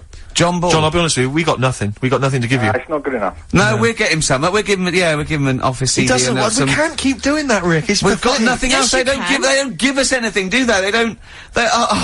It's no wonder we get into the building. No one's around on Saturdays. No one cares. Office DVD. Yeah, what would you really like, though, if you could have anything? Yeah, Office DVD. See? There you go. Fair Brilliant. Okay. Stay on the line, mate, and I'll get you details, okay? Excellent. That was a competition. That was like real radio. Well done. It was like real radio. Now we've got to play David Bowie, haven't we? That's what they Calm do. down, Rick, you are- I can see what you mean. No, but Foxy would have it Well, lined up. Rick, you're gonna have a heart attack. Am I? Live on air. I mean, Yeah. it's dramatic radio, and that's Sony Award winning. I know that. Any kind of. I seem to remember when Tony Blackburn had his breakdown on there. I think did he win awards for that? I mean, it was pretty impressive stuff. It was pretty intense. Yeah, what breakdown award? Have a breakdown. Yeah, Excellent. This year's best breakdown on radio. Totally Blackburn. Yeah, but For Tessa, marry me. yeah, it was something like that, wasn't it? Yeah. Did he play the same song again and again and again? Must Did be he? fascinating radio. That sounds like Capital Now. Oh, it's that satire. High five. Nice We've one. done there. Oh, well done. Well done. Are we owned by Capital? You've We are, got, aren't we? remember what happened last time? Sure. And now Richard Park, who owned Capital, is the Grandmaster. What? The Grandmaster? He's the grandfather. No, he's a Headmaster. headmaster of Fame Academy. Oh, is he? Yeah. Okay, let's play a record now, because you have to lie down, because you're just getting so worked up and now. I can tell when there's an excitement and enthusiasm, and sweat, beads of sweat run down Well, your it brow. started off so badly, we had nothing, but then I did a competition, gave away some things. You've got an email that really annoyed you, haven't you? Well, we can talk about that later. Yeah. But yeah, whenever I see beads of sweat, I know, because that's not the Jeez. Ricky Gervais I know. Okay. It worries me. You never work yourself up into any kind of sweat. Okay, so you need to let's just play chill it. out, calm down. We're going so well now, aren't we? What about a bit of Beck? With Let's that? have a lovely bit of Beck, just to chill everything out, just calm everything down. Yeah. Alright. Yeah. Alright, relax. Yeah. Okay, Yeah. there you are, you Yeah. see, he's gone. Yeah. Yeah. Beck. Beautiful, that. Good tune. Brilliant. Good tune. Yeah, I enjoyed it. Lost Cause. XFM 104.9. It's going well, isn't it? Oh, I'm loving it. Right, let's do something else then. Adverts. or Adverts, I'd something. love to hear some adverts. Yeah. Oh, please. There it is. Life on Mars. With that great lyric by David Bowie. Indeed. Yeah. Although, it's not quite as good as, what was the one, was it Jeff Lynne? The chances of anything coming from Mars are a million to one, and yet they come. Yeah, and still they come. And still they come, and I wonder still what they you get. come. Would you get that at Ladbrokes? I'd like to A see, million to one. But it's Yeah. a million to one and still they come. Cliff, Yeah, and still yeah. They, come. They didn't know the odds. They go, what are you doing? It's a million to one. It's what? Some guy in There's that- a million to one on you. We should have put that on. You didn't tell me you were You should have coming. notified us. We could have split it 50-50. We I could have made fiddled it a little bit. I could have gone, wow. I could have probably got them up to a million and a half. Gorg, what were Now you you're thinking? here. We're never going to get good odds. Gorg, the chances of that. Gorgie! The chances of that happening were a million What to have you one. come for? They've probably come for that. Well, why didn't you quash. sneak in? They've come for that quash drink, haven't they, again? You could have snuck Oh, down. what are you you could have doing? let us know and flown back and then made another. You know that fella? We come for that drink you call quash. I bet he'd get off with snork. Wouldn't he? Possibly. He'd meet Are you thinking of weird stuff again? You're thinking of crazy ideas again. What about those smash aliens? What, you got something on them, have you? The Yeah, you know, they went out, right, without an umbrella. Oh, Poured down, it they rained. got... I knew it would. I knew it would. Anyway. Oh, anyway, David Bowie. No, look, beautiful. this is spiralling. Can I just mention Lynn, who's just phoned because she was queuing up all night outside the Apollo for Bowie tickets, and she got a pair, so Oh, she's dead well happy. done. So can you Excellent. dedicate that to everyone who's queuing up? So Yeah. So Best do of luck that. to them. Gee. And I wanted to tell you about the time Bowie came into XFM to talk to Zoe Ball. David came in, did he? Was this recently? Yeah. Oh, yeah, I remember. Yeah. I'm not going to mention her name. She works in the office, Charlotte.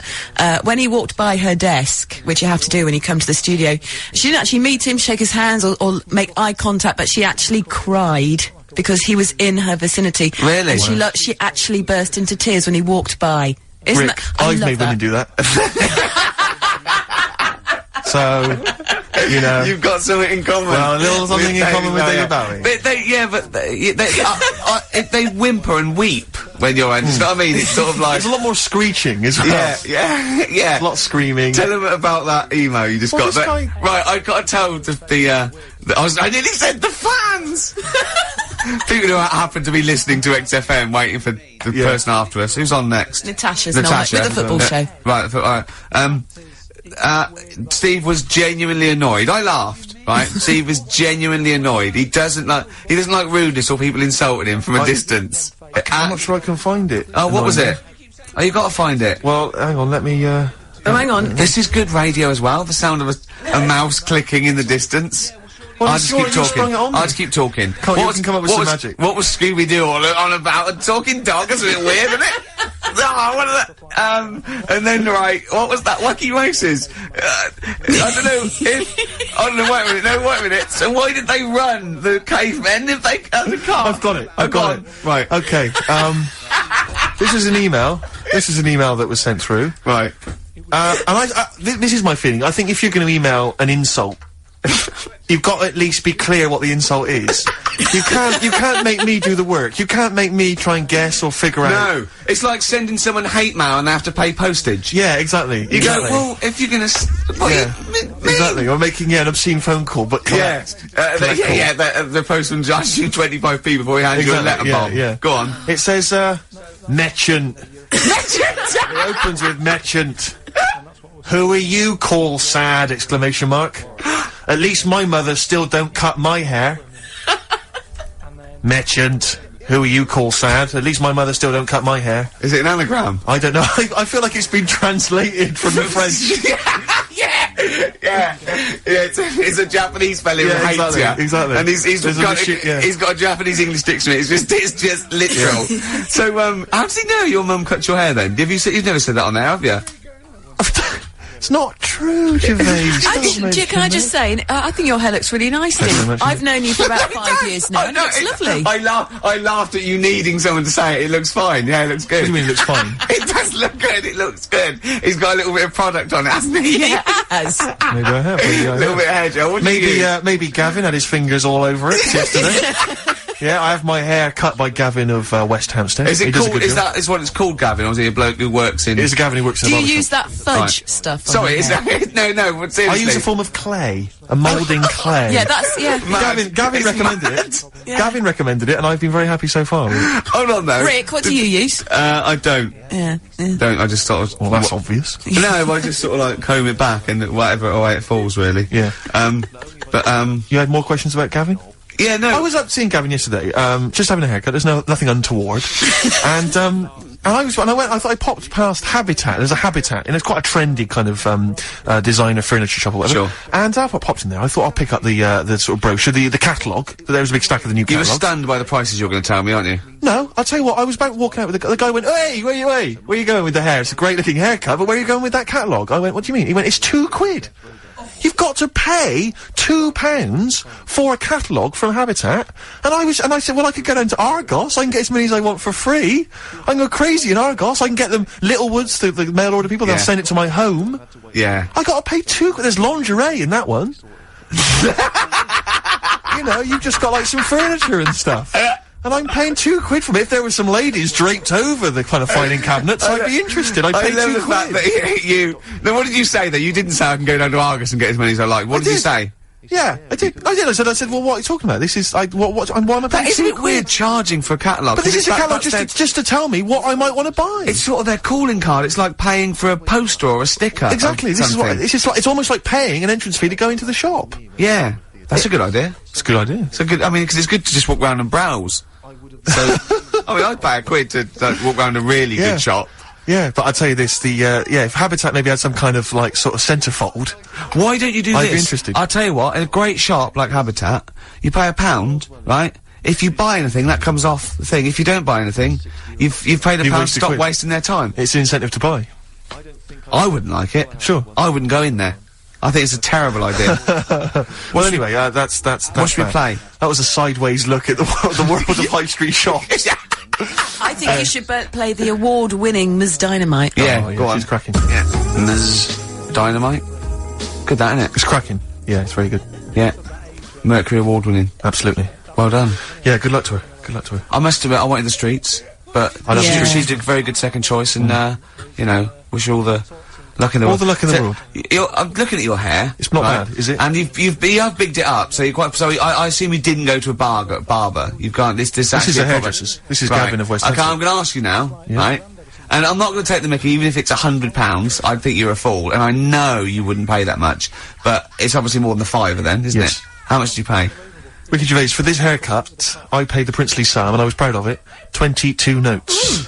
But that's all right. But I went up to 24 because I was pleased with what I had. Little tip for him. £2 tip. £2 tip. I could have just given him one of those Habitat catalogues. He'd have been pleased with that. I love Just about slap that on the desk. Yeah, and he'd have gone, thanks very much. And you'd like to go, I'm gonna be honest, Gavin, that is not free. Exactly. If that had been an Argos catalogue, then throw me out of it, it'd been an insult. exactly. Look at the price. I go, £2. You go, yeah. That £2 is yours. That's yours. You're taking that home. Would you prefer the money? What should we do? Yeah. We'll usually play a new one around this time. What new adverts have we got? We've got plenty here. Oh, come on, let's Come on. Are you in any? No. Badly drawn boy. I imagine that's starting a British film.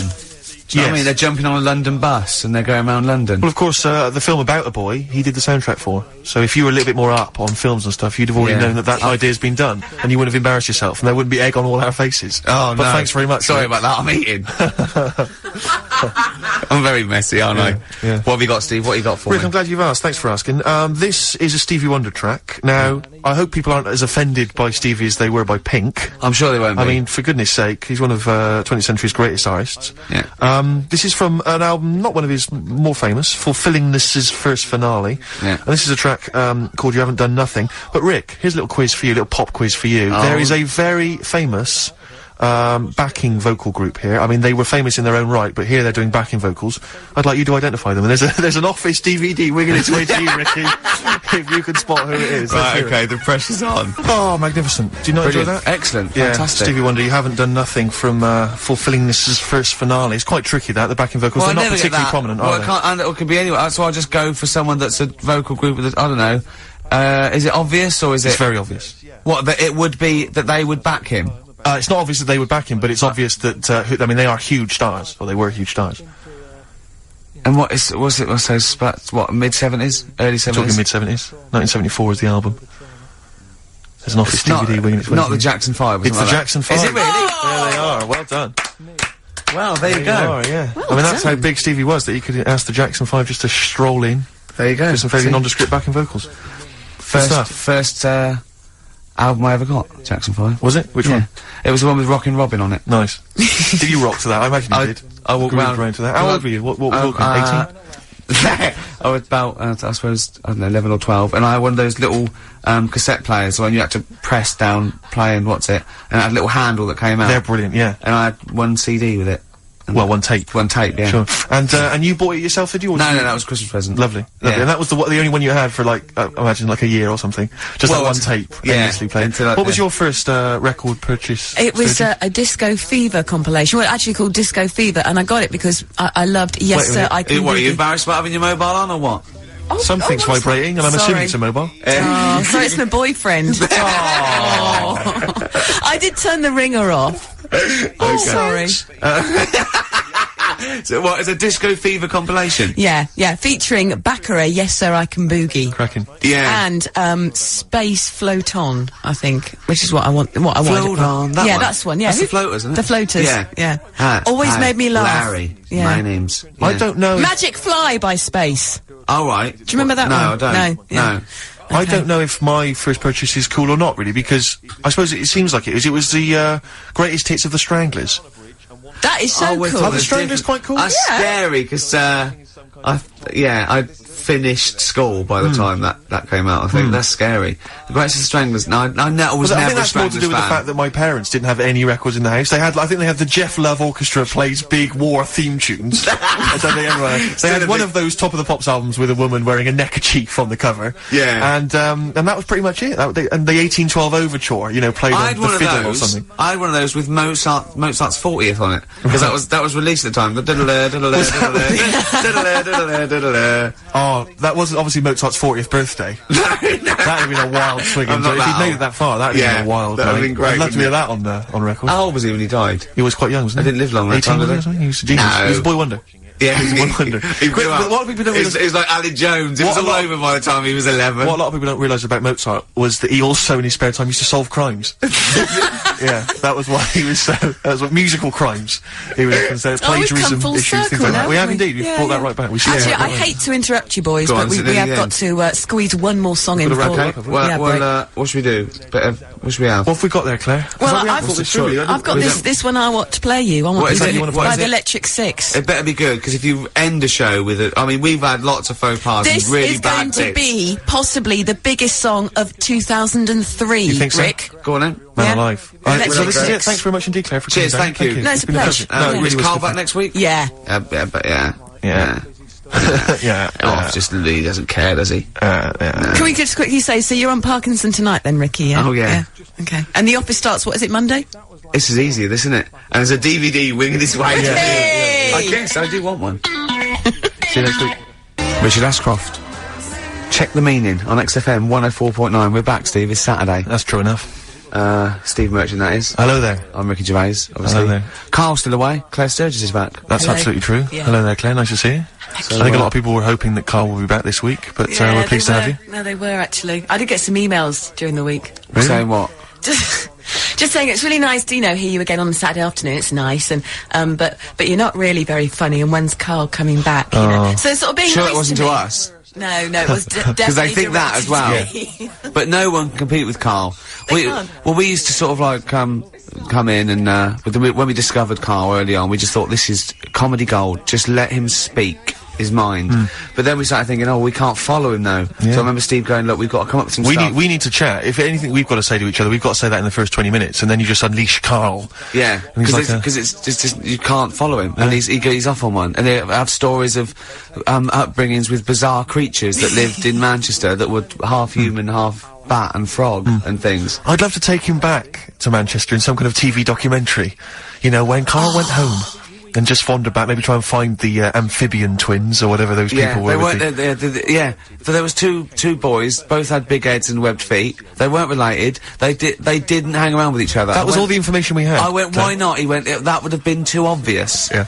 Like they look at each other across a room and go, yeah, you think if I'm coming to see you just because we're a similar species? Yeah. You're mistaken, mate. You make your own friends. One starts to walk over, the other one shakes his head and just mouths too obvious. Yeah, Don't do it, too obvious. out of one of his mouths. Yeah, that's what they're expecting. Yeah, Don't do it. don't do it, Webby. Yeah, but anyway, he'll be back shortly, I'm sure. He phoned me. His dad's ill. His dad's in hospital, so Karl went back to sort of look after his mum. And he was so sweet. He said, "I'm back. I'll just drive my mum around." He said so unbegrudgingly. He just went, "It's like old times." And I said, "Oh, sorry to hear that." He went, "That's all right, yeah."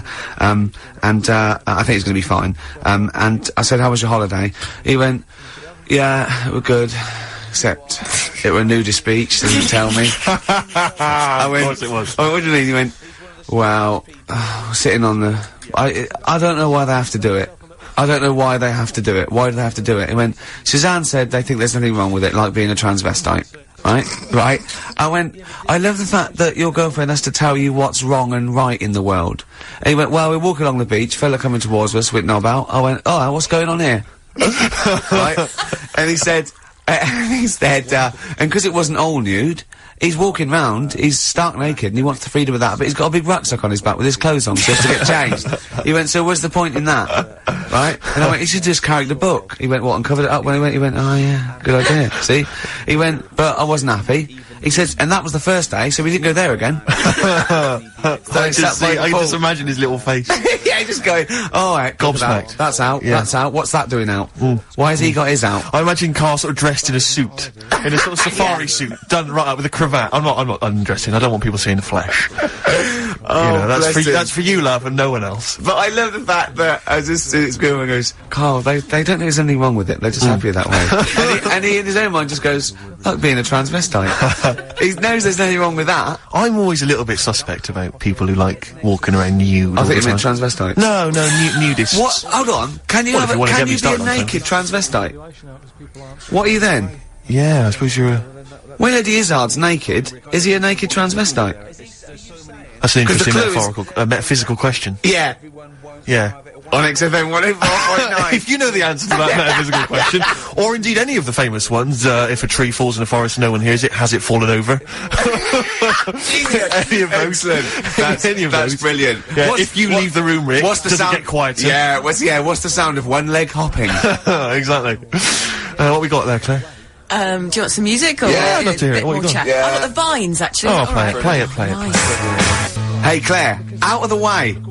I'm not talking to you. It's the name of the song by the Vines. Excellent. Yeah.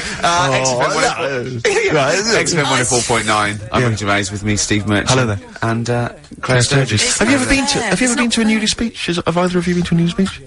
Yes. Have you really? No, last month I went on holiday to Antigua and then I went on the nudist beach. Really? I wanted an all over. Sure. Because I was with my family once when we went on holiday, family holiday with. I suspect you going on and a inspector coming along going, and the glasses, and the glasses, and you don't wear them there. No, I went there with it was some friends of my like family friends, you know, like kids. So it was kids my age and my sister's age who and parents were all friends, you know. Go on holiday to this, end up on this nudist beach, not a nudist beach, but where people sunbathe topless or whatever. Or maybe it was just because it was France, where I think a lot of that goes on. Generally. All beaches in no, but that's different. The nudist beaches are sort of cordoned off. Sure, with the cocks and everything. We can't say that. You can't say cock. Or did you mean the chicken? You meant the chicken. chickens. A lot of them have got farms. A lot of French farms. Birds around. There is a lot of poultry. And by male bird, I don't mean transsexual. You don't mean, no, I don't want to, because that's also offensive. That is also offensive. So be careful whenever. Please be careful, Claire. Be careful what you're going to say on I just want to say to the radio authority or anyone listening, when we say cock, we are referring to a male bird, and there is no discussion there. There's nothing. There's no other issue. There's no other ambiguity. Okay, go on. What are you talking? So, there's people walking around with their birds and often they got their knobs out as well. So it was just a topless. It was just a topless beach. So we're all on holiday. There were tits there as well. There were some tits. We've got a family of tits that come and eat the nuts. That chew on my nuts. Go on. We're confusing. No, we have. Jane's got a little bag of nuts that she makes me hang out of the window. Right. So you'll often be hanging your nuts out the window, and the tits so the tits can. Sure. God, I don't know what. Please go on with this story. Sorry. So what I'm saying is, we went on holiday as a family there. Yeah. There was some tits. There was some cocks. And I found it all a little bit, because I was about 14 or something, I found it all a little bit disturbing, because I hadn't been introduced to this sort of thing before. Yeah. And obviously my dad was having none of it, a bit like Karl, and obviously my mum wasn't up for that as well. But the person we went, the mother of the person we went with, she took her top off, and I didn't know where to look, because I didn't want to make an issue of it, I didn't want to, but it was like, because I was with my mate, I was going, well, I wanted to say, well, there's your mum with her knockers out, really. I mean, that's your mum over there. Hello, Dave. There's your mum's knockers. There you go. Yeah. There's your dad. There's your dad popped out. Yeah. Popped out. His little man. His little fella out there. Your dad's fella's there. He's wandering about, and he's having a. And your mum's got he's getting a tan on his little milkers out. So it was all it was a little bit disturbing, and I've never quite got that image out my head really, because it was all. I didn't know where to look. I didn't know what to do. A friend of mine, I won't say what his name is, right? He's about 25 now. When he was, I think, 14 and 15, I mean, the worst age, he went to a nudist holiday with his parents and his sister and some of her sister's friends, and he absolutely hated it. Yeah, he absolutely. Well, that's it makes me sort of queasy to think about it, especially if you're with your family and friends. Yeah, because I don't mind looking at nudie ladies that I don't know, really, but I don't want to look at relatives, you know, or people I've grown up with, or indeed the likes of you.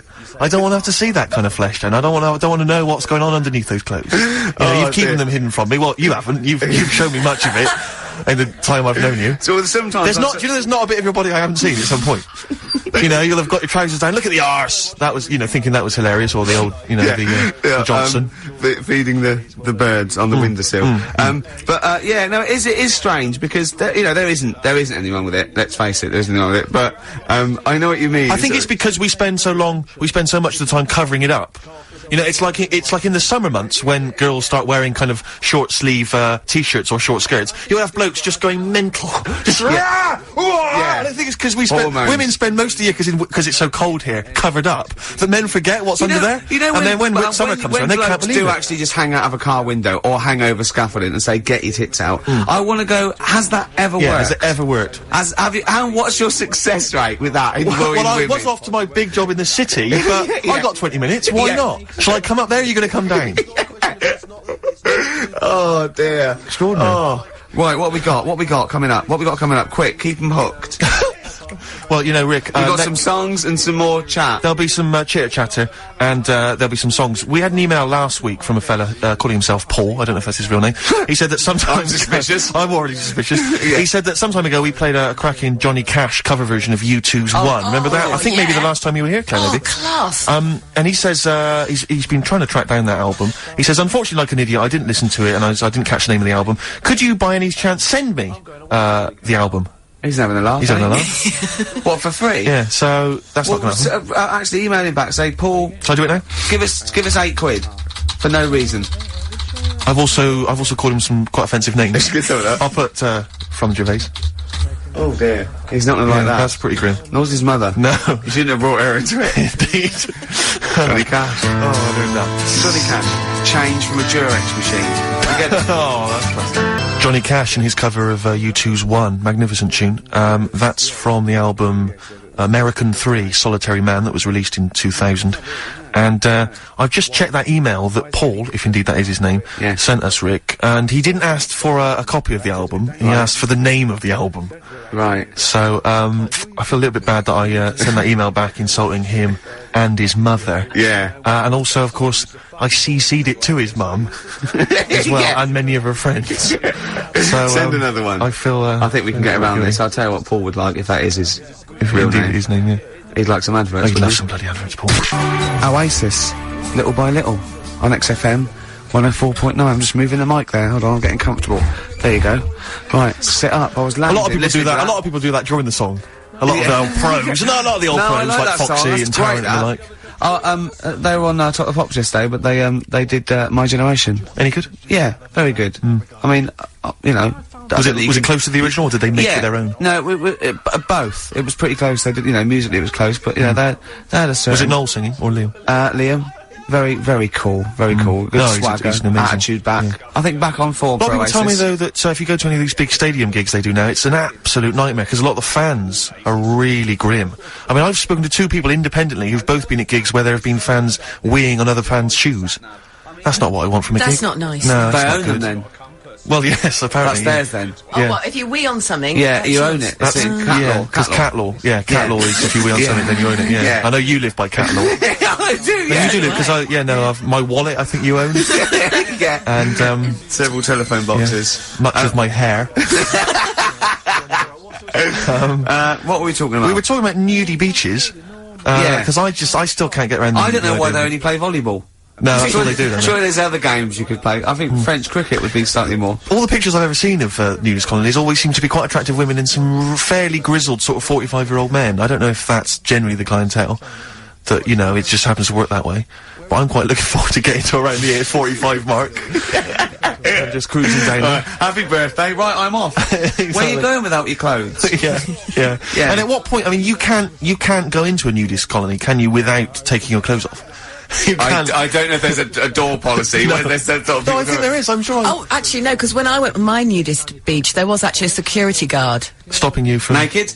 No. Now, Claire, that's very would it be possible for a bloke who was, say, a fairly good swimmer to swim up to the beach in a wetsuit and not have to come... Okay, well, yeah. Let's just say for the sake of it that this person, you know, had some time on his hands in a week. Yeah. You know, and he'd made quite a bit of money. He'd trained 9 hours a day at the lengths in the pool, thinking that if I can get to the Eurostar de France. It could work. Yeah. So what was your nudist beach experience? This was not a colony. No, it literally just was a choice that this place had a few beaches. One of them was a nudist beach. And could you see the nudist beach from the regular beach? No, you couldn't. You see, it was just round the corner. What about with binoculars? Possibly.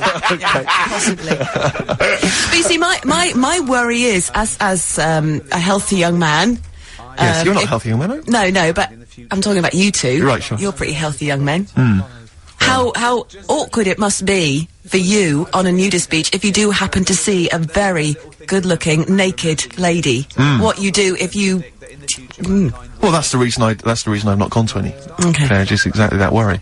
Because it is very off-putting. Yes. If you had, it sounds like this is a confession. Exactly, yeah. Go on, that did actually happen to us. Really? An older gentleman obviously was enjoying his time on the beach. Right, explain more. And then came over to chat. And you just don't know where to Sorry, so hang on. So he He approached you? Yeah, for a chat, as you do. People are friendly. Right, without wishing to get too lewd, within a state of arousal. How far can we go down this? No, I'm not trying to sort of, I don't want to get too kind of, you know, graphic. Or gynecological. Have you noticed Gynecological. I was going to say how quiet Ricky was keeping. But so he came over. Well, I'm worried about this. I'm worried about telling this story. But I think it's an interesting, I think this is an interesting point. Yeah. Because so he came over and he was just chatting away. Yeah. Quite proudly. Yeah. Well, eventually got quite proud. Yeah. And why was this turn? I mean, not wishing to be disrespectful, but, you know, he's a man, he's been around a bit. Were you reading erotic poetry? What were you? I was talking about the weather. Right. About how nice it was today. And he approached in pole position, or did he? No. I don't like it anymore. Fine, okay. I don't like it anymore. Let's leave it then. But that's what I did. I actually ran away.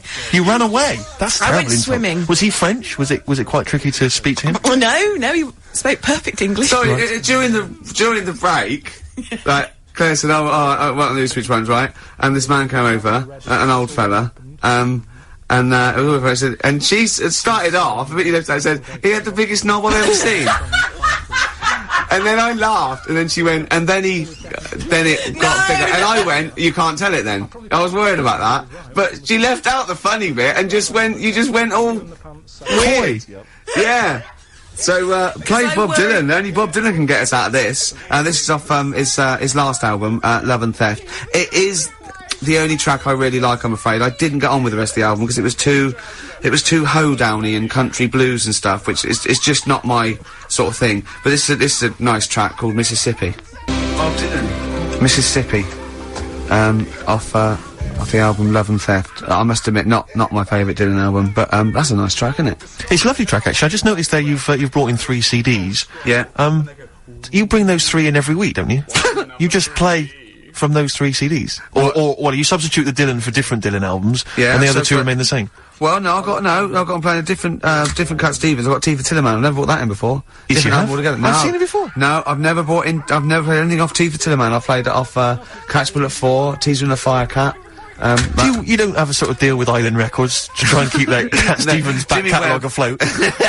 No one's really shipping it. I think it might just be CDs that are in the bottom of a bag. This is why I'm thinking, so lazy. It's just you've got one carrier bag that you bring back. Exactly. Sure. Yeah. Well, we'll look forward to those later. Yeah, go on. No. I was just really wondering, Rick, and I don't want to put you on the spot, but could I have some adverts? Yeah. Feeder. Come back around on XFM 104.9. I'm Ricky Gervais. Hello there, Steve Merchant here. Of course you are. And so's Claire Sturgis in a way. That's true enough. That's true enough. Yeah.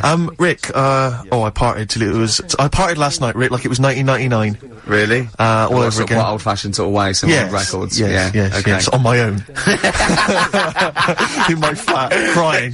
Just like 1999. Yeah, just like 1999. No, went to see Prince.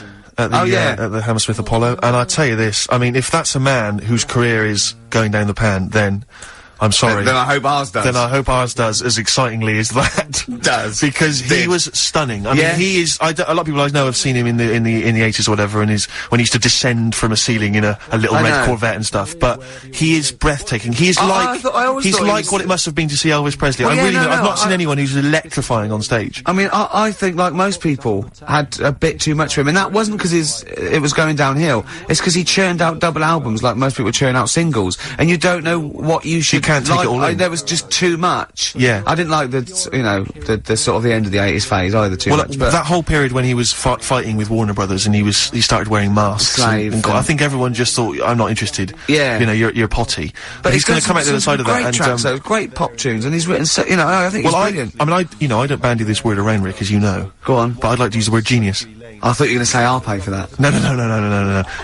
Genius. Oh, wow. Genius. Because I would say... They're strong words, Steve. They're strong words. Rick. It is a strong word. Can you back it up? Have you got any example of his work that we could play now on XFM to show that he is a genius? I will in just one second. Thanks for asking. But, can I try and justify that? Can I just... Because it is a controversial phrase to use. Prince is a genius. And let me tell you why. On his first album, or maybe on a couple of his first albums, he played all the instruments. Brilliant. Like Squiddly Diddly. Exactly. In one episode of that I saw. He was playing the piano. Diddley was playing the piano with his 2 tentacles. Then he was like playing drums with 2 tentacles at the back. He was standing on 2 tentacles, which was the other one free for trumpet. That sounds like genius to me. Yeah. Oh, that's what Mr. Prince. The only thing I would say about the concert last night, 3 hours. He played for 3 hours non-stop. Well, almost 3 hours non-stop. Didn't take a break. Cracking band, only 5 people. Imagine taking a break, just reading the paper, having a coffee, going, what are you looking at? And also very I've got witty. 20 minutes by law. Very witty as well, because a lot of people imagine him being quite dry and quite sober. It was very funny. But, sadly, Prince now, well, I don't mean to be offensive, but as far as I'm concerned, he's now a Jehovah's Witness. He's now a Jehovah's Witness. So he's gonna come round tonight? Well, no, but at the end, he did sort of spout on about, his beliefs. Yeah. And I felt a bit like I'd sort of, do you know what I mean? Like I'd sort of paid 40 quid and I'd queued up and I'd sat for 3 hours to then be preached at a little bit. So that was anything that put well, I'll tell you what, good job for him. He was good value, because he'd have got an earful from you if he did. Imagine if he'd not played the singles or only did like 20 minutes. Yeah, well, I'd have been livid. I'd have just stormed out. I'm out of here. But I did, because I don't know Prince, so you've had, interesting, Steve Merchant says Prince is a genius. This is XFM 104.9, coming up to 2 o'clock. Prince is a genius. Can we open the phone lines, please? What's the phone number there, Claire? 08700 800 1234. Me and my mate were talking about when people say genius, and they do bandy it around willy-nilly, and it's sort of like a comedian or something. They go, he's a genius, and we think that there's people in cancer research sort of laboratories and AIDS, and they're going, we lost another one to ITV. Why didn't he go into science? He could have been the new Newton, but no, he's getting the ratings up for 5. Exactly. So, but Prince is a genius, is he? Ricky.gervais@xfm.co.uk if you'd like to email. Prince, genius or little fella? It's up to you. But when you are a Jehovah's Witness, I don't know much about the faith. But are you obliged when you sign up to sort of do your time going door to door? Because it would be amazing. Imagine Prince turning up at your door and just, hi, can I come in? Well, I don't know. And and just coming in and I'll sing you some of the hits, but I'd like you to buy a copy of this afterwards. I'm not really interested. Which ones are you going to play? Which ones are you going to play? 'Cause I'm not a big fan of. I don't like If I Was Your Girlfriend. And anything from Diamonds and Pearls, I'm not interested in. So shoot off. Yeah, I quite. Because I thought they were going to start selling the Watchtower at the end. The most beautiful. I like that one. Yeah. Well, there's those fat people in it. Does it make him a genius? Oh, call up 10235 96429. Prince, genius, or bloke with hair. Well, this has got to be proof of his genius. He played it last night, and it's just dynamite. There is Strawberry Scar. Prince, of course, and Raspberry Beret, one of the tunes he played last night, and breathtaking, I have to say. I can't sing his praises enough. Although, didn't manage to get myself into the after-show party, where Prince is often renowned for playing with the likes of, jamming with the likes of Rolling Stones. What would have been your approach to get in? Steve Merchant here, XFM, Ricky Gervais Show. Any chance I could come in to your party? To your party, please? I'll be honest, can I call you Lanky? Well, if it'll help me get in, yeah. It won't, but thank you anyway. I'll be honest, Lanky, your chances are slim to none. 4 eyes. Okay. Alright. I enjoyed the concert, if that is any... Okay. I could talk about it on the radio. I could talk about it on the radio tomorrow. I'm gonna take away that slim. Okay. It's none now, freak. Okay. Okay? Alright. So go away, yeah? Cheers. Okay. Was it something like that? It was not dissimilar, Rick. There was a lot more profanity last night. And punches were thrown. Was it last night? Yeah. Oh, right. Yeah, it was breathtaking. How's it working out for you, Rick? How's it working out for you being a celeb? How is that working out? How's that panning out for you? Is that alright? Is that working alright, Rick? Is it? Hey, all the fame and everything? How was David Bowie on Tuesday? I read about that. Why did I have to read about your presence at the David Bowie gig in the Evening Standard? Why did you keep that from me? Why did you keep that from me? Right, okay. Right, I know what you're thinking. I got an invite, it was freebies and I didn't Because I discussed this in the past. I said, if you get invited to David Bowie or any of the big name concerts, I gotta go as well. That's the rule. The rule is that we make the TV show, you're in the show, you become famous, fine, but I need to be able to also get the benefits of that. Well, I didn't go. Did you read this in the Standard? Yes, I did. Yeah, no. It said... Well, it was in the paper, Rick. It was in the paper. It said present at the concert. It's absolutely true. I'm not bullshitting. Absolutely true. In the concert were Ricky Gervais and Jonathan Ross. Now, we were invited, but we couldn't go. Neither of us could go. So I just think they must have seen a copy of the guest list or someone said they were coming, or they just guessed. But I didn't go. I couldn't go. So there you go. It was Wednesday, and I couldn't go. If I'd have gone, you'd have been there, mate. rubbish. Because what worries me is that you were invited, or you requested tickets and then you didn't go. No. What happened was that Bowie's people just said, "Are you coming to the concert tonight?" And I said I couldn't. But let me tell you something. Wait a minute. To get you off this track, right? The next night, we did go to dinner with Bowie at someone's house. But look, wait, listen. It was a small affair. It was me and Jane, Jonathan, and Jane. It was, David, First names. Yeah, no, and, I think it was just, old friends of the family. It was a beautiful house. And, it was just us lot, and, Richard E. Grant and, Pete Townsend and Charles Saatchi and that. And it was just, you know, I think it's and it was set places as well, so I couldn't have got another. It was weird, because we got there, I mean, it said 8 for 8:30, and I got there at like 8:05, and Jane went, "We can't go too early." And we went in there, and we, the servants, gave us a drink, and we were standing there, and I was looking around. It was an amazing house. It was a beautiful house, and there's Damien Hirst paintings and Lucian Freud. And I thought, well, when the host comes in, I'm gonna go, "You didn't tidy up for us, did you?" But I was actually so overwhelmed. And, in through the door, let himself into the door, was Richard E. Grant. And I went, "All right?" He went, "Yeah, I'm Richard." I went, "Yeah, all right." And, I went, just let yourself in." He went, "Yeah, I live next door." I went, "Oh, okay." And then David Bowie came in, and he came over and spoke to me, and he went, "I've just seen your video, and then, this isn't helping, is it? Because this isn't helping." Well, I mean, the phrase I was just gonna pick you up there on was, "I've just seen your video." Cause what, no, I just feel that what... Just for a second.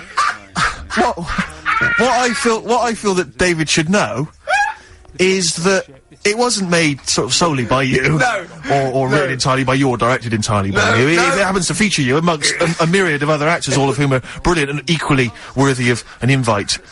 To that particular do. Yeah. But you'll notice that the person that's representing the show, what got you a place round this table, you notice the one person that was invited is you. Yeah. Just you. Yeah. Well, there's a very good reason And for a that. woman what you know who wasn't involved with the show. Your girlfriend. Well, we've got partners, you've got, you know, that's Well, it. yeah, but once again, she could have stayed at home. You could have gone on Hello? Well, I did actually say, if ever I get invited to see Woody Allen, and it's 2 people, that it would have to be you and Jane that went, because you're both bigger fans than me, and I promised that. And So, she went along with that. So David enjoyed the show, did he? He did, yeah. Yeah, he did, yeah. And how did the evening pan out? Was it suitably rock and roll? It was very nice. It was really nice, a pleasant, What did you have family to friends. I had, there was nibbles sort of coming round, Nice, and then, yeah. They fed you the food, didn't they? I bet they fed you the food. And then, we had, what was it? What was for starter? It was like a ravioli thing for starter. I thought I won't have too much, I'd fill out for the fish dish. The fish was lovely. Then there was a sort of chestnut mousse. And what did you talk about with David Bowie? Just, you know, music. Yeah. Music. You appearing on his next album. Yeah! Yeah. No, what, seriously, what, because I'm interested to know. It was really nice. He's really so nice and normal. And, he actually came over and, he said, I've just seen your video. And then he said, "Are you gonna get the band back together?" He meant he'd seen the Room 101. And, Right. he was basically taking the mickey out of me. Mm. And he was going, "No, I thought it was really good." Because you were just a sort of Bowie rip-off, weren't you, essentially? No, it was really nice and normal affair. Seriously, it was just really, I mean, I was going, "Oh my god, there's so-and-so, there's so-and-so." Yeah. But it was really, we really enjoyed it. It was really pleasant, and, everyone was, you know, and at the end, the people whose house it was friends of his, like a lot of sort of really old friends of his, got out a photo album, just like you do, and those pictures of, like, David Bowie, And, Dave, yeah, sure. Well, no, I mean, that's the great thing about DB is he's... No, and Iggy Pop when they were cooking, and Dave was sort of going, look at Iggy cooking, and he was laughing like you do a mate you haven't seen. It was so sweet. It was just so nice. And then, I'm gonna see, play a record, Claire, because it is actually a little bit annoyed with me. Play a record. Then Robert De Niro popped in. Yeah. And it all got a bit depressing. And Woody Allen. Yeah. And he went, do you know anyone that likes my work more than you do? I don't think so. I don't think so. Karl. Dreaming of You on XFM 104.9. Yeah, one of the only tunes on the album I think worth listening to. I haven't heard it. Oh, it's rubbish. Is it really? Everyone's singing its praises like they're the saviours of British rock, but it just sounds like the Inspiral Carpets, and I don't mean that as a good thing. We were Skeleton Key as well, Steve. That's not too bad, but the rest is... Right. I think it's not, I think it's more sort of like 1978, 79, sort of those... I don't know what that means, Rick. Well, I don't think they've ripped off the 90s. I think Old Hat, you mean? Yeah, sure. Yeah, like it. Let me just return very briefly to your God. No, I don't. I'm not going to embarrass you, but just returning very quickly to your dinner date with David Bowie. What intrigued me, as you said, is that when you No, it wasn't because of The Office. It was through I think because I met him with Jonathan Ross. Sure, no, but what I thought was interesting is you people he'd met over this time. So I think he was going back to America. Of course, but I like the fact you say that he came over to you and said, "I saw your tape last night." You know, I just like the idea that people are sort of saying, "You'll be having lunch tomorrow with Ricky Gervais." I don't know who that is. Well, there's a tape. Watch that, and you'll be able to engage in some conversation. He's a minor celebrity here in Britain. He's had a relatively successful TV show, but we think he's a bit of a one-trick pony. Probably won't be able to repeat that success, so probably won't need to be eating with him in the next 5 years. But be polite tomorrow. He was a big fan of yours. He used to embarrass himself in the 80s, doing a sort of vague pastiche of you. And other than that, there's not much else to say really. Just be polite to him and then move on. Okay, who else is? You know, it's just sort of it's very odd that he was given a tape. It's like someone, you know, if you were doing a chat show, you imagine Michael Parkinson would be given a tape. I know, yeah. Just watch this, David. Oh, actually, I think he's been a fan for a long time. Oh, what? I think he's followed my career from the 80s. Sure. No, when you put it like that, it's not as flattering, is it? It's very But he was very nice and very polite, and we got on like a house on fire. Sure. No, he's great. Did you do your impression of him? No, of course I didn't. Did you not? Did you feel like the urge to snap into it just occasionally? And I didn't, I was just going, that's David Bowie, that. Yeah. That's still David Bowie. That's David Bowie talking to me now. Yeah. Oh, that's David Bowie talking to me now, that looks like David Bowie. Yeah, that was what was going through my head. Yes. And we're talking about his songs, and like, that was bizarre. It was quite surreal, and, you know, and I do know a lot about his stuff, because I mean, he's quite a musical hero of mine. Yeah. And that, so it was... You didn't mention Tin Machine. I didn't mention Tin Machine. Because I'd just be there just thinking, don't mention Tin Machine, don't mention Tin Machine. Yeah. Don't even bring it up, don't even say you like it, because you don't know what he feels about it. You see, I think if people listen to this show, they go, don't invite Steve Merchant, because he's insulting. He insults people, he sends emails to people when he reads them wrongly. Yeah. He'll bring up a period of your life you don't want to talk about. Yes. Get the little short fat one. He's a lot more polite. Sure. Leave out the lanky one. Yeah. Yeah. But they probably wouldn't say lanky, Rick. They don't know what I look like because they listen to me on the radio. I think they're insulted. They might say, oh, you know, West Country, oik or something, but... who was it I was listening to? Someone yesterday. Someone had a Bristol accent. Fascinating. No, I think, it was, one of those, the Fame Academy. Disappointed, but I think you'll have to get into it. Bit of a shambles at the moment, but I mean, no, there's no investment, I didn't know them. And one of them had a Bristol accent, and I just thought, it really is a stupid accent. What have we got lined up, Claire? What have we got? Well, a bit of John Spencer blues. Oh, I love this, Yeah. This is an old classic I brought in today, and I think you'll enjoy it. Hello, Don't even start on that, Rick. There's so much I could attack you about. I mean, look at you, you're laughable. John Spencer Blues Explosion. Oh, you do it. Well, sorry. no, I just thought I would. Yeah. On account of I brought it in. And then someone was complaining that we speak over each other. Yeah, we had an email saying we gabble too much. And we both went, I don't think we do. Yeah. Did you say that? I didn't hear you. I was talking at the time. Yeah. Right Place, Wrong Time by John Spencer. Yeah. I don't...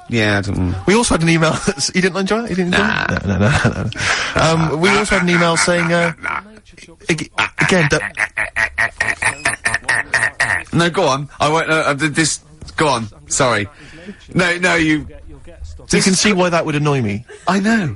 You can see why that might annoy me. Take your headphones off then, because it must be louder in your headphones, because I don't wear headphones. No. I'm not so much thinking of me as the people listening at home. Okay. The people who pay our wages. Go on then. We had an email that said, But I don't know who's the victor in this, Rick. I don't know who's winning with you making that noise. But what? You're the only person who's enjoying it. But if I only do this for my amusement. But there's a handful of people listening, Rick. whose Saturdays, Rick, are empty. They've got nothing. Okay. They're running on empty, and this is all they've got. Okay. And they want conversation. They want an interesting what are you going to discussion. say then? It depends if it's interesting or not. Well, let me say it before you make the judgment. Okay. So, alright, what about this? If you don't like, if it's not interesting, then you make the noise. Okay, alright. Okay. So this is just, we had an email. Right. It said, is Claire Sturgis drunk when she does the show? I swear to God, that was a real email. I've lost it now. But, Really? so does that warrant the noise, or? No, that's alright, that's quite Okay, interesting, that's- yeah. yeah, quite interesting No, she's email. not, no, she's not drunk, is she? Bit coked up.